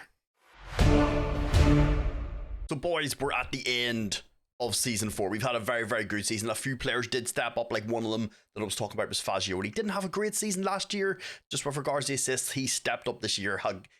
He got a few, boys. Let's jump over, see how he did in the league. We started things off against Inter. Esposito made it 1-0 from the penalty spot. 15 minutes later, Big Matteo made it 2-0. 3 minutes later, they equalised through Raspadori to make it 2-1 on the night. They made a fantastic 1-0 win against Juventus away. Big Matteo got the only goal from a defensive mistake. Then we had an absolute barnstormer of a game against Atalanta. We started off the scoring through Big Matteo. Esposito then made it 2-0. And of course, Big Esposito added another goal to make it 3. 10 minutes later, he got himself a hat-trick to make it 4. But he wasn't done there. He added his 4th goal to make it 5-0 at halftime. But then this is when we took our foot off the pedal and they got back into the game a little bit. They made it 5-2. Carboni made it 5-3. In the 93rd minute, Babadi made it 5-4, but we ended up winning. And we ended up blowing away the league this year. We really, really did. But that Atalanta game was a little close. We were 5-0 up at half-time. I'm not going to lie, I thought we were going to throw it away. But we ended up smashing the league. Did 38 games, 34 wins, 4 draws, 1 against Cagliari, Spezia, Juventus, and Roma. We didn't lose a game all season. All season, 83 goal difference, which means we probably didn't concede a lot, or we probably scored a bucket load of goals, because I feel like this tactic scores a lot of goals, and then we had 106 points. On top of that, Esposito also got himself 40 league goals, so he's back and kicking this season. Honestly, he had a great season last year. What did he score? Like 39, 40 goals? Like, that's still a lot of goals. I think it's just because the first season he got like 53, and like you can't expect him to score that amount of goals every single year. Fagioli is up there for average ratings along with Esposito. Fagioli also has 29 assists just in the league, so it's interesting to see how many he got over the whole season. Benaker is in there for yellow cards, which is fantastic. Look, if you're going to get yellow cards in my team, at least be first, okay? Carnesci had 24 clean sheets, and Esposito was in there for player of the match. But if you go up to the team overall stats, most points per game, once again, was us. Honestly, Juventus were relatively close. Roma's not too far behind, but most goals, we scored 104. I think that, is that 3 years out of the 4 seasons we scored over 100 goals? Like I said, this tactic is absolutely fantastic. Obviously, we've bought the right players to play in the right positions, but this tactic is fantastic. If you want the tactic, the updated database, and of course, the save file for this, it'll all be in the pinned comments down below for you to go and play. But 104 goals is wild. Most shots for was us by, once again, over 200. Few shots against was actually Juventus. We were pretty close behind them, but they did well. Then most clean sheets was us, 24. The closest team to us was Juventus with 18. Juventus had a good season. And then fewest conceded was us with 21. Juventus are right in there with 22. The closest team to us and Juventus was Inter with 40, nearly double the amount. That's exactly how I wanted the season to go. Look, when I started this save, my whole goal was to get AC Milan back to the top, back to winning ways. And like, I didn't expect us to win the league 4 years in a row. I'm not going to lie to you. I always be as honest as possible. I didn't expect us to do it. But I'm very, very happy to see this over here. To see that AC Milan, we're back, boys. But how do we do in the cup? So we started things off in the 3rd round against Parma. And yeah, that's where our cup fun ended. We get put out on penalties. 10-9. 10-9 on penalties. Look, this is not a good result. We should, there's no joking aside, we should be smashing Parma. We really, really should. But it is what it is. Look, we can't expect to win the cup every year, but we should be getting past the 3rd round. It's very disappointing in the cup. But how did we do in the Champions League? Champions League did not start off great. We had a 2-1 defeat away to Man City. Juventus then beat us at our home ground 1-0. We then drew away to Spurs 2 each. Then went on to smash Celtic 5-0. We then beat AZ 3-0. Then we got absolutely obliterated by Borussia Dortmund 3-0. We got a 1-0 win away to Panathinaikos. Then we had a fantastic win 4-2 over Barcelona. And because of that, we ended up finishing 16th in the Champions League. Look, yes, I know, as long as you finish in the blue or the green, it's fantastic. But like, we were up here last year. Not a great performance from us this year. Honestly, joking aside, like most of those teams we should be beating. But that took us on to the knockouts, where we faced off against Wolfsburg. We ended up beating them 3-0 in the first match. Then smashed them 3-1 in the second leg to go through 6-1. Which took us to the rounds of 16 against Liverpool. We won 1-0 at home. We also beat them 1-0 at Anfield to go through 2-0, which took us to the quarterfinals, where we faced off against Bayern Munich. And the first match we drew 0-0. But the second leg wasn't as boring as that. It was a very, very good game. We started off the scoring through, of course, Big Esposito. Jimenez then made it 2-0. Esposito made it 3 to get his second. 10 minutes later, Esposito got his hat-trick. But boys, he wasn't done there. He added his 4th. And at this point, we were cruising 5-0, but Bayern got back into the game. 10 minutes later, they scored again, but we were already through 5-3. So that took us to the semi-finals. We faced off against a very good PSG team. They started off the scoring. 3 minutes later, we hit back through Profunda. Esposito then made it 2-1. In the 94th minute, Gonzalo Ramos scored to make it 2 each on the night. Which then took us to the second leg. They actually started off the score, and it took them till the 34th minute. We then hit back in the 76th minute through Fagioli to take us to penalties, where we actually ended up winning. Like I said, the penalties are a little fucky to show. We scored every single penalty. Sesko missed for them, and we ended up winning. and going through to the Champions League final, boys. Where we faced off, of course, against Man United. My team, they actually started off the scoring through Shaw in the 8th minute. 10 minutes later, we hit frack through Wilfred and Goto. What, not a bad goal. Then in the 93rd minute, our centre-back Parola with a nice run to take us to a Champions League win, boys. I was more surprised than you were. One, beating Man United, my favourite team, but also our centre-back scoring. I was surprised Esposito didn't get any goals in this game, and he did start. I actually checked just to make sure he started. He actually ended up getting brought off. I think he got a little bit of an injury. But boys, we got our first Champions League in the bag. Look, we made it to a final in the 2nd season, and we finally got one in the bag. Because, like I said, if you know me and you know my rebuilds, I always do well in the league and cups, but the Champions Leagues always evade me. I don't know why. So this is nice to get one in the bag. Some of our players also had fantastic season. Carnashi once again stepped up, played 57 games. His availability is fantastic. Conceded 44, but he had 31 clean sheets. Ruggieri, a wee bit of a quieter season this season. He started 50 games, no goals, 11 assists. But the big man Fagioli, after a wee bit of a disappointing season last year, 53 games, started 6 goals, 37 assists. He had a 7.5 for the season, so he stepped up and played absolutely fantastic this year, where Ruggieri was a little quieter.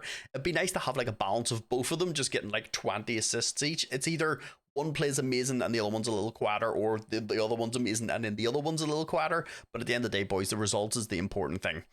And then, of course, the big man at the back, Parola, played 44 games, 3 goals. He had 6 assists for a centre-back. That wee run in the Champions League final to score that goal. Dude, that was something like a midfielder does. Big Antonio Silva, 42 games played, only 2 goals. Beidou also started a ton of games, started 34, 15 off the bench, 1 goal, 1 assist. And like I said, I was going to give Yanis Massa a lot of starts this year. He started 44 games, 11 off the bench, 9 goals, 9 assists. He's progressed very, very well. He looks fantastic. Then, of course, Big Banneker in beside him. He had 40 games started, no goals, but he did have 6 assists. On top of that, Fofana also played a lot of games as well. 28 starts, 20 off the bench, 7 goals and 6 assists. One guy I wanted to see a wee bit more from was, of course, Wilfred Ganoto. Don't worry, he's upset because he wants a new contract. Started 56 games this year, 13 goals, 10 assists. Would like to see a wee bit more once again from him. I know he's still very, very young. He's only 24 years old. But like in 56 games, he's only got 26 goal involvements. He's our attacking player on that side. So I'd like to see him get a wee bit more involved. Young Pafunda looks absolutely fantastic, by the way. He's progressed so well. 45 games played, 10 goals, 10 assists, and a 7 rating. Once again, another one I would like to see step up a little bit. Look, I know I'm being a little harsh. We just literally won the league and won the Champions League, but like, I want a wee bit, just a wee bit more from our attacking players out wide.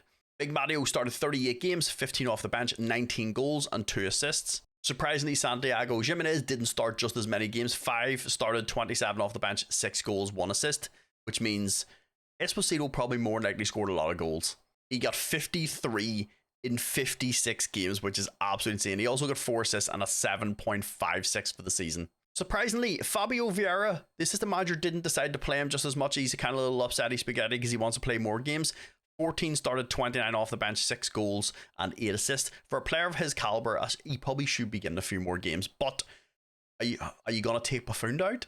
And then the unfortunate thing, I couldn't get young Camarda a team to loan him out, so I just kept him in the first team. Look, he didn't start any games, but he got 13 off the bench, 1 goal, 1 assist. It was unfortunate. I just couldn't get him a loan team, and anybody who came in for a loan set him as a squad player, and I didn't want to send him out to another team to do the same thing that he's going to do at our team. I would rather him stay here, but this is unfortunate. I do want to get him out and get him some football, because he's still only 20 years old, and he has a lot of potential. Then Big Lazar Samaritic started 14 games, 37 off the bench, 3 goals, 3 assists. He did want a new contract. That's why he's upset. He's spaghetti. I have given him a new contract because he is good. I do want to keep him around for squad depth, and he's happy to be a squad player. That's part of his new contract.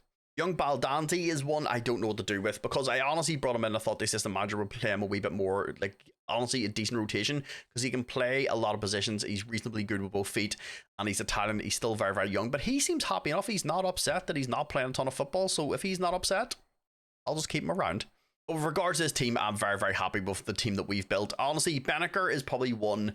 He's 30 years old. Obviously, we're going to need to replace over the next couple of seasons. Obviously, I do have people in the under 18s and the under 20s. There is one of them that probably will be the long-term replacement for Banneker, because he's going to be 31 this year, which means in football manager terms, you're pretty much dead at that point. And it is this young guy, Marcelo Cassano. This will probably be the long-term replacement for Banneker. Obviously, he needs a wee bit of time, a wee bit of football. I do want to try and... Hold on, who wants him? Oh, that's a lot of teams. Arsenal, Chelsea, Liverpool, City, Newcastle, Tottenham, Inter, and Juventus. He's got a contract till 2028, so I think I'm going to offer him a new contract right now. That's his contract locked in. Obviously, we'll just wait for him to sign it, but that's him locked down for the next like 4 years. But he's one I do want to get. I would like to get him out on loan this year and get him a wee bit of football, so I'm going to stick him up on the loan list. But look, high determination, mental stats are pretty good as well. Good work rate, positioning, solid.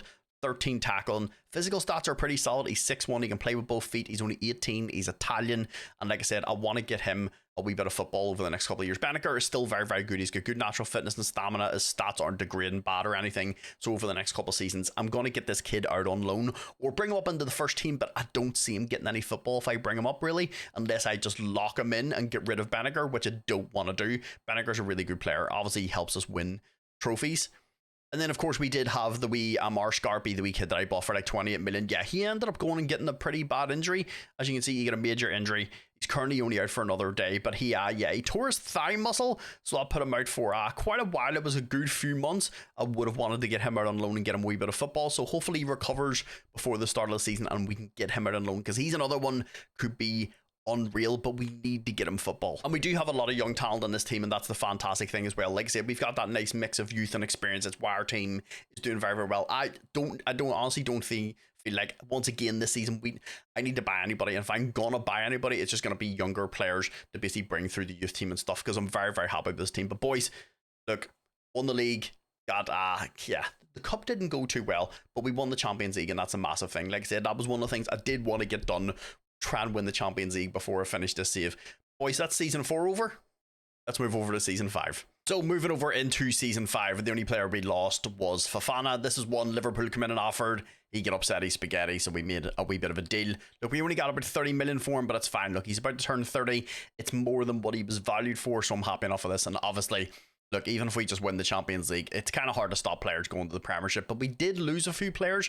They didn't want to sign new contracts. One of them was Ibrahim Bamba. He ended up going to Lazio. Look, I understand. Look, they want to get first team football. It is understandable, but I would rather have sold him, but he didn't want to sign a new contract. Same with young Fabian. Look, you know how much I love Fabian in Football Manager. He's a very, very good player, and he can become amazing. But once again, just with the formation that we're playing and the style of play that we have, he was there for squad depth. Once again, he wanted to get guaranteed first team football, so he's away to Lille. So one of the players that I brought him is this young guy. Look, he seems like he could be very, very exciting. He was also very, very cheap. It is Mohamed Barami. Look, he's 19 years old. He's Iranian, 6'3". Look, good in the air. He's fast. Do need to work on his attacking and stuff, so I'm working on his finishing and his first touch and all that sort of nonsense with him. Just make him a wee bit of a better footballer. But look, we didn't have to pay a ton of money for him. 1.8 million. He gets the 3 to 3.5 star potential. It's fine. He's going to be there. Obviously, we need backups for Esposito and for Matteo. So I brought him in, like I said, 1.8 million. There's no real risk. And honestly, we had like 180 million sitting in the transfer kitty, and then obviously was getting rid of Fofana. That took us over to like 200 million.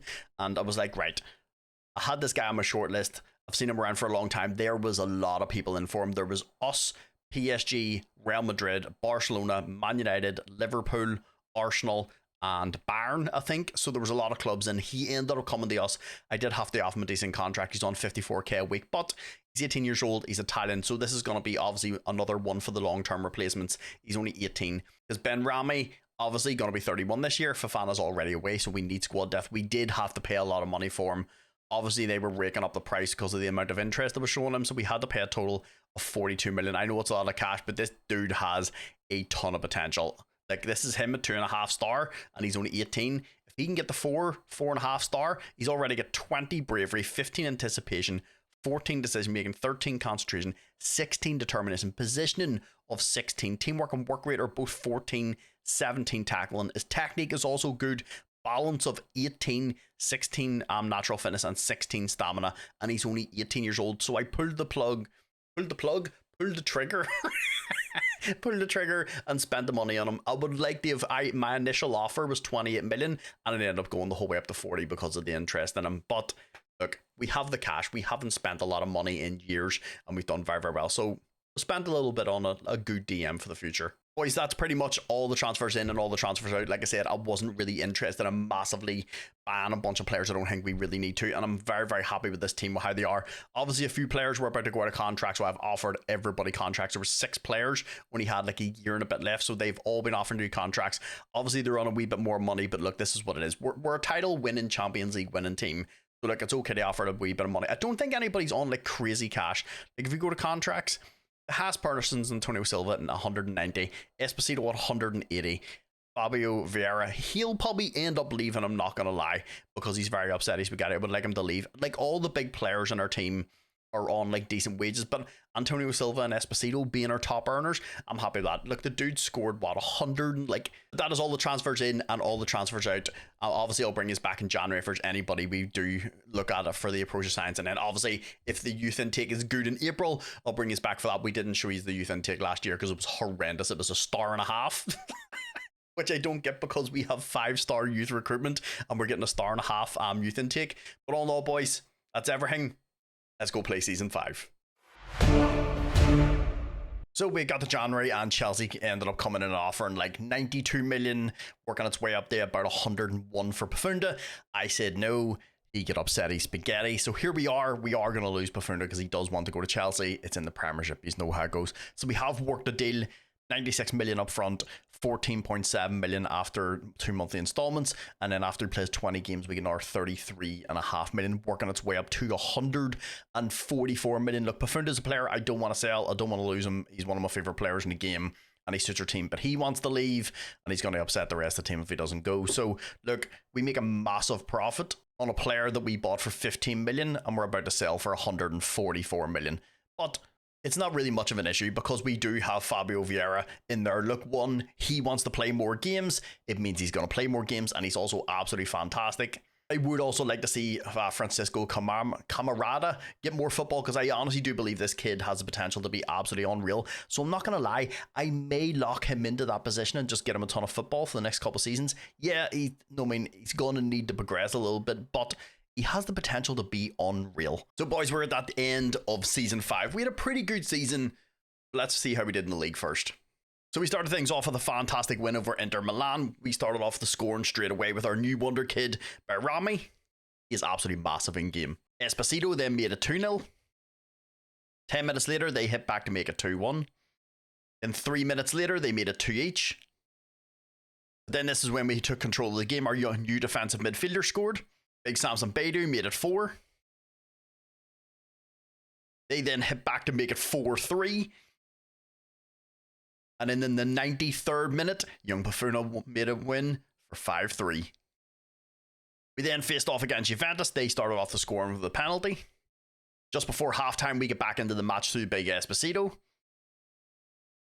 Big Paroli made it 2-1. And then to finish things off, Yunus Massa made it 3-1 on the night. Then we also got a nice 1-0 victory over Fiorentina, a team that's been, honestly, our Achilles heel this whole save. But Sam Marinic got the only goal to beat them 1-0. But then if you go up to the league, we played 38 games, we won 26, we drew 11 games. This is what absolutely killed us for us. Again, look at the amount of 0-0s as well we had in there, which is absolutely wild. Against Lazio, Atalanta, Roma, Panathinaikos, Verona, we should be beaten. Calgary, we should be beaten. Salento, we should be hammering. Fiorentina always gives us a good game. Atalanta's a hard game. And Sassuolo, we should be beaten. At least 4 or 5 of those games we should be winning. So the amount of draws we had this year just absolutely killed us, and we had 1 defeat, 2-1 defeat to Inter, and 76 goal difference. So I don't know if we didn't concede as much, or we probably didn't score as many goals. Obviously losing Pafunda and stuff did not help this for the season. We had 89 goals, but look, I'm happy enough. We won the league 4 years out of 5. I'm not going to be too upset about it. Strangely, Esposito not in here. Bayrami, the new wonder kid, is our highest goal scorer in 3rd. So this may have been probably why we didn't win the league. We probably drew a decent amount of games. Esposito just didn't score as many goals. May have got a few injuries, I don't know. But Bayrami in there with 20 goals. Really, really good to see the young wonder kid getting a couple of goals. Ruggeri in there with average ratings. Ruggeri had 19 assists, Fagioli with 13. So it's good to see both of them in there, both getting a bunch of assists. Carnesci had 19 clean sheets. If you go up to the team stats, most points per game was actually not us, which is surprising. We were right in there behind Inter Milan. Most goals, we scored 104, the closest team. Inter behind us with 80. Most shots for were up there by nearly over 200. And then fewest shots against, 189, Inter's 209. So like we scored 104 goals and we didn't concede a ton of goals. Most clean sheets, 19. Inter had 24, which is absolutely insane. So their defense has been absolutely rock solid. Fewest conceded was 24. We did concede 20. I think this is probably the most we've conceded. But I think we just, with Esposito not getting as many goals, I think that's kind of where it kicked on with all the draws. But look, all in all, still a pretty decent season. But the 11 draws, not gonna lie, boys, kind of annoyed me a little bit. But let's see how we did in the cup. I'm just gonna sit here. I don't really want to talk about it. We went out in the fucking third round in penalties again. That is 2 years in a row. Parma put us out last year and Torino put us out this year. Apparently, if we do well in like certain other competitions, we just can't do it in the cup. I don't know what it is. Apparently, me trying to do the treble is like the hardest fucking thing ever. But look, I'm not disappointed. Of course I fucking am. I'm not disappointed that we lost in the cup. It's just the third round in penalties again. Right, hopefully we can do better in the Champions League. So we started off in the Champions League phase. We ended up smashing Victoria 3-0. Absolutely obliterated Fenerbahce 7-0. Then PSG gave us a good spanking. We had a 2-each draw away to Ajax. This is a game we should be winning. Then we had a 3-each draw against Real Madrid. This one I'm pretty happy with because Real Madrid's team's pretty good. Then we bounced back and went and beat Feyenoord 2-0. Then we beat Olimpija 3-0. Probably not how to pronounce it, but we won a game. And in our final league phase match, we went and smashed Atletico Bilbao 5-1. So at the end of the league phase, we actually finished in 8th. I'm very, very happy with this. I think we should be finishing in the top 8. Look, we've won the we finished in 16th last year and won the Champions League.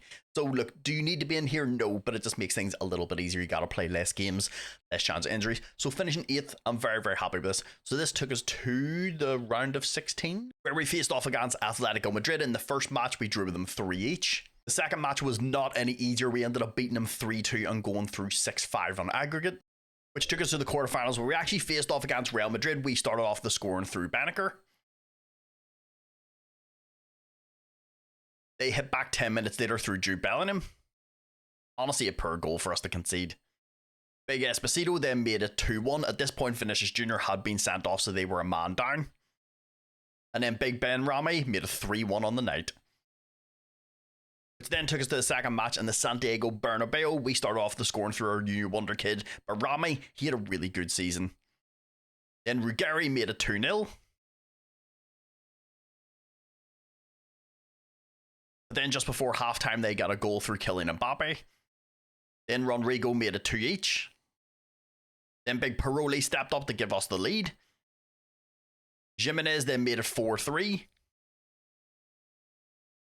Then, of course, in Real Madrid fashion, they got one in the 80th minute, but we were through 7-4. Which took us to the semi-finals where we faced off against a very, very good Arsenal team. Our young defensive midfielder, Scuglia, got our first goal. I was going to say our only goal, it wasn't. Then Vieira made it 2-0. Then we slipped up in the 90th minute and gave him an easy goal. Just some terrible defending from us. Which then took us to the second leg at the Emirates. They started off the scoring through Jesus. Just before halftime, they made it 2-0. Just after halftime, they made it 3. Thiago Almada just absolutely tore us apart. Young Ben Rami got a goal to make it 3-1. But unfortunately, in the 62nd minute, they scored another goal to put us out of the Champions League. Where this absolutely sucks. Look, we won in the first match. We were terrible in the second leg. They just absolutely pulled us apart. They do have a very, very good team. They have Thiago Almada and they've also bought Marcus Thuram. But on top of that, look, we have a very, very good team.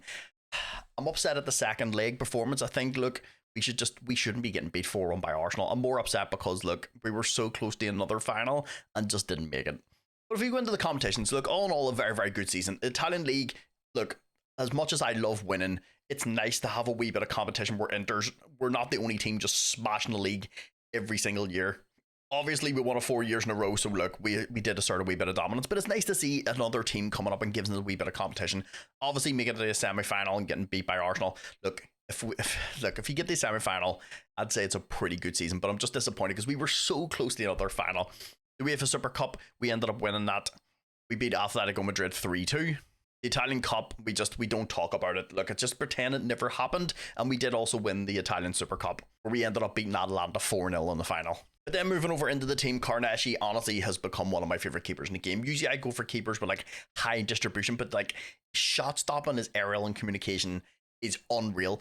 Obviously, we paid a wee bit of money for him, but I think it's money very, very well spent. Usually you can get Carnesci a lot cheaper because Atalanta just, for some reason, don't seem to play him quite a lot. But he played 51 games, which shows his availability is fantastic. Conceded 49, a little higher than what I would have liked, but he had 24 clean sheets. Ruggeri, a very, very good season. 50 games started, 2 goals, 28 assists. Agioli on the other side, which is good because, like I said, last season I would like the both of them. Look, if both of them get in around the 20 assists each, I'll be very, very happy.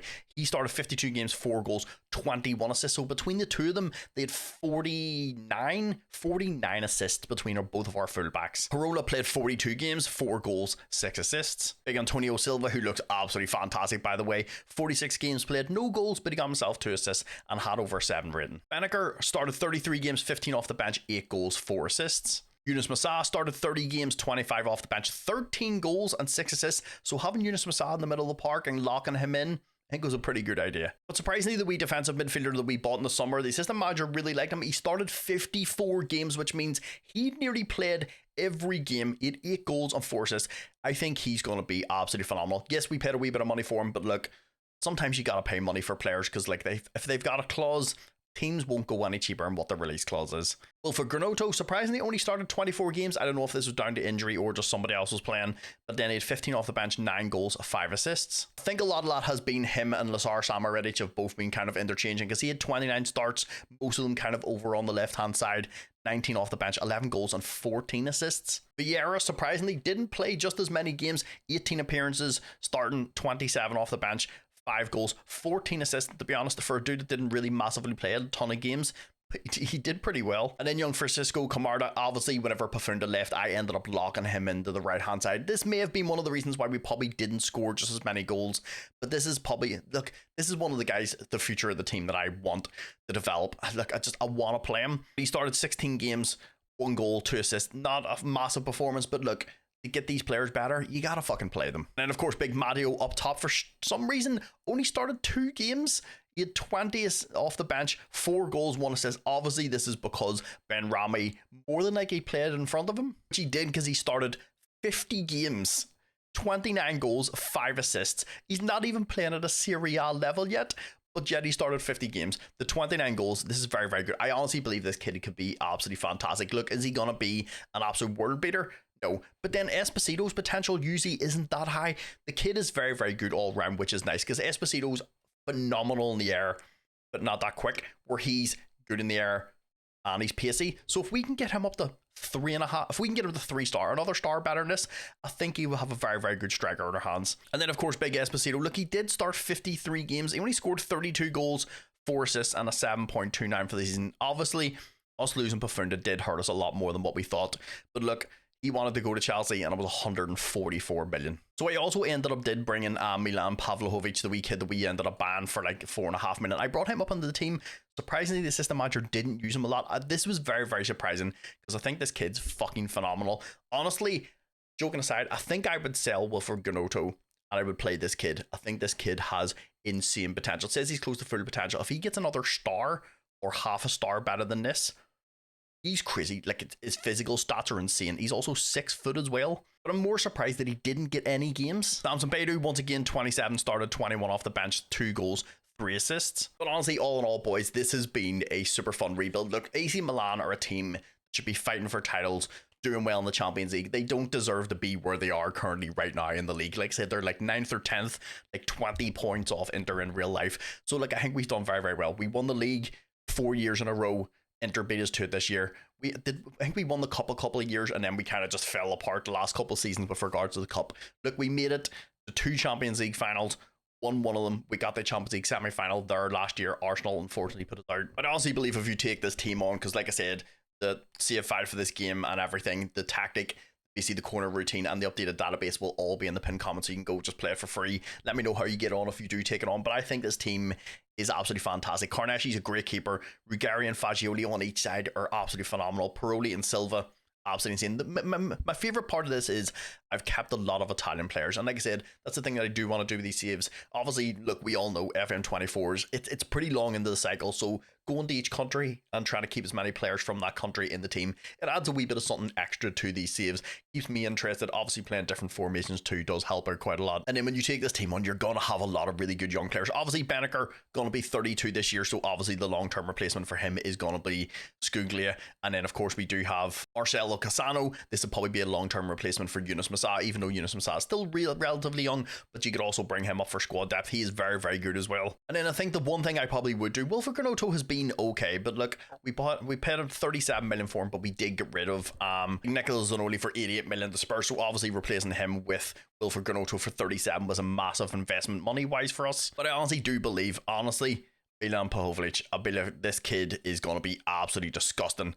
He can play reasonably well, both feet, he's got a good mentality, he's consistent, he's still only 20 years old, he's also 6 foot as well, he's a big physical unit, on top of being very, very fast, he's also got 13 strength. Like I said, if he gets another half a star or a star better than this, you've got an absolute ball on your hands. Obviously, his mental stats, his concentration and stuff are a little low, but his speed alone will get him around people, and he's got dribbling, finishing and first touch of all 16 and 17. And on top of that, he also has 15 work rate, so he's going to work hard for the team. And then obviously Vieira on this side, the long-term replacement for him would probably be more likely Camarda, but we do also have a lot of young players down in the under-20s and under-18s. I'll show you them after, who could fill in here if you want to bring them up. And then Esposito, Rutugari, and then of course we do have Ben Rami, who could play in of course any of these two positions, but I feel like these two guys up top are absolutely phenomenal. Of course, once again, you have a lot of people in the under 20s and under 20 or under 18s that could replace. Obviously it wouldn't replace Esposito. I think Matteo's he's good, but he's not like Esposito level. But Esposito, I would keep in this team for as long as you can keep him. Because you do have people in the under 18s like Alessandro Conforti, another kid that's absolutely fucking fantastic. The only downside is he doesn't have a great mentality, but you could loan him out to see if this could change. But the kid has amazing potential. Then Giuseppe Facente, who's probably one of our, I would say our best kind of like young wonder kids with regards to like, just as an inside forward. He could probably be a backup for Milan on the left hand side. You could probably play Milan and Giuseppe as the two as a rotation, and then if you wanted to keep Wilfred Granoto, you would have 3 or sell one of them. It's completely up to you, but this kid is disgusting. I played him on a few matches. He's very fast. And then of course we also talked about Marcelo Cassano. On top of that, look, if you look at his physical stats, he's 6'1", he's only 19, he has 14 strength. This will probably go up to like 16 or 17, so he's going to be an absolute unit. And I think having players with good physicality in your team really does help out. Then on top of that, like I said, you're going to have cover and defensive midfielder, which is fantastic. Carlo Cipriati, another one that's absolutely fantastic. 6'1", he's only 19. He's one I would probably loan out and get a wee bit of football. Another one in there that looks absolutely fantastic, actually need to move him up to the under 20s, is this guy Luca Malatti. I would probably bring him up onto the first team. I think he would be very, very good as the inside forward on support on the right hand side. Just the kid is absolutely phenomenal. 15 finishing, 16 first touch, 16 passing, 16 technique, 16 vision, 14 flair, 14 decision making, and 15 composure. I'm actually going to bring him up into the first team. I think if you were to take this save on, he would be one I would definitely be putting. He would probably be my first choice. Then of course on top of that, you also do have in the under 20s Edmar Scarpi, the wee kid that we paid. I think we paid, how much did we pay? 28 million for him. Unfortunately got that really bad injury last year, took him out for like 5 months. Otherwise he probably would have played a lot more football, but he is absolutely fantastic. You could turn him into a wing back as a backup for Ruggeri, or play him as an inside forward. He can play on both sides. Then on top of that, you also have Giovanni Valenti. He is very, very similar to Giuseppe Valenti. He's probably a wee bit more developed, but the other guy's younger. So you have 2 players that are very, very similar. Then I also have Sebastian Yamat, who's fantastic. One, I would probably try and get out and get a wee bit of first team football, or if you're going to take the save on and play a lot of games, bring him up on the team and just keep throwing him on at like the 60th minute, the 70th minute, or play him in cup games. I think he has the potential to be very, very good. Probably more of like a no-nonsense centre back. You're probably going to play, say you're going to play like 3 at the back or something, you can probably put him in the middle. I think he would be an absolute unit. Physical stats are very, very good. Then another one who's absolutely fantastic, who I think could be the replacement for the long term for Ruggeri, is Domenico Batriami. This kid is absolutely fucking disgusting. Like, he really, really is. And we paid a total of 7 million for him. Give him a couple of seasons in the under 18s and a season in the under 20s. Really, really good mentality. Look, this will probably be him, probably close to his peak, but I would say if you get another star on top of this, you have a player who could be absolutely disgusting. You could probably train him to play in midfield, but I would just keep him as a backup for Ruggeri, and you have a ton of squad depth. Then you do have another centre back in there as well. Like I said, if you do want to switch to 5 at the back or keep the 4 at the back, this guy Korowicz Diakoya, he is Thai. very, very good replacement for one of your centre backs if anybody gets injured. Look, I would probably work on maybe a little bit of pace with him if he gets a little bit faster, or if you just want to make him an absolute aerial monster, work on his jumping, reaching, heading. But all in all, look, a very, very good one for squad depth. And then you also have Simeon Delavicio. Look, Carnashi down the line, say he gets to like 30, maybe 33 years old. This kid is still only 18 years old. Look how good he is at 18. His aerial, shot stopping, communication, and mental are all very, very good. And this is him at 18, and he's only playing at a star and a half. If he gets the 3-star and gets twice as good as this, he'll be disgusting. I think this is the long-term replacement for Carnashi in the team, but I would probably either loan him out if he's guaranteed first-team football, or keep him in the under-20s and just get him a ton of experience in the team. But boys, this has been a very, very fun save. And like I said, if you take us on, you've got a very, very good first team and a bunch of really, really good young players coming through. This has been a lot of fun. I really, really enjoy these rebuilds. I prefer the 5-year rebuilds in one video, because obviously when I play Football Manager on stream on Twitch, I'm playing all the matches, so playing all the games for YouTube videos as well. It's very, very time consuming. These are nice. I get to simulate games, build a team, and then on stream I build a team, play the matches. So I've got a nice mix. I'm trying to not burn out in Football Manager. Like I said, Football Manager's been out for a long time now, FM24, so I'm trying to keep things as interesting as possible, and this is the way for me to keep the YouTube videos very, very interesting, is playing the game like this. So boys, like I said, this has been a lot of fun. If you do take this on, let me know how you get on. But boys, I think that's going to be a good spot to stop off for this video. Thank you very much for watching. Remember, like, comment, subscribe. Only fucking want to. On YouTube, I think we did AC Milan very, very well.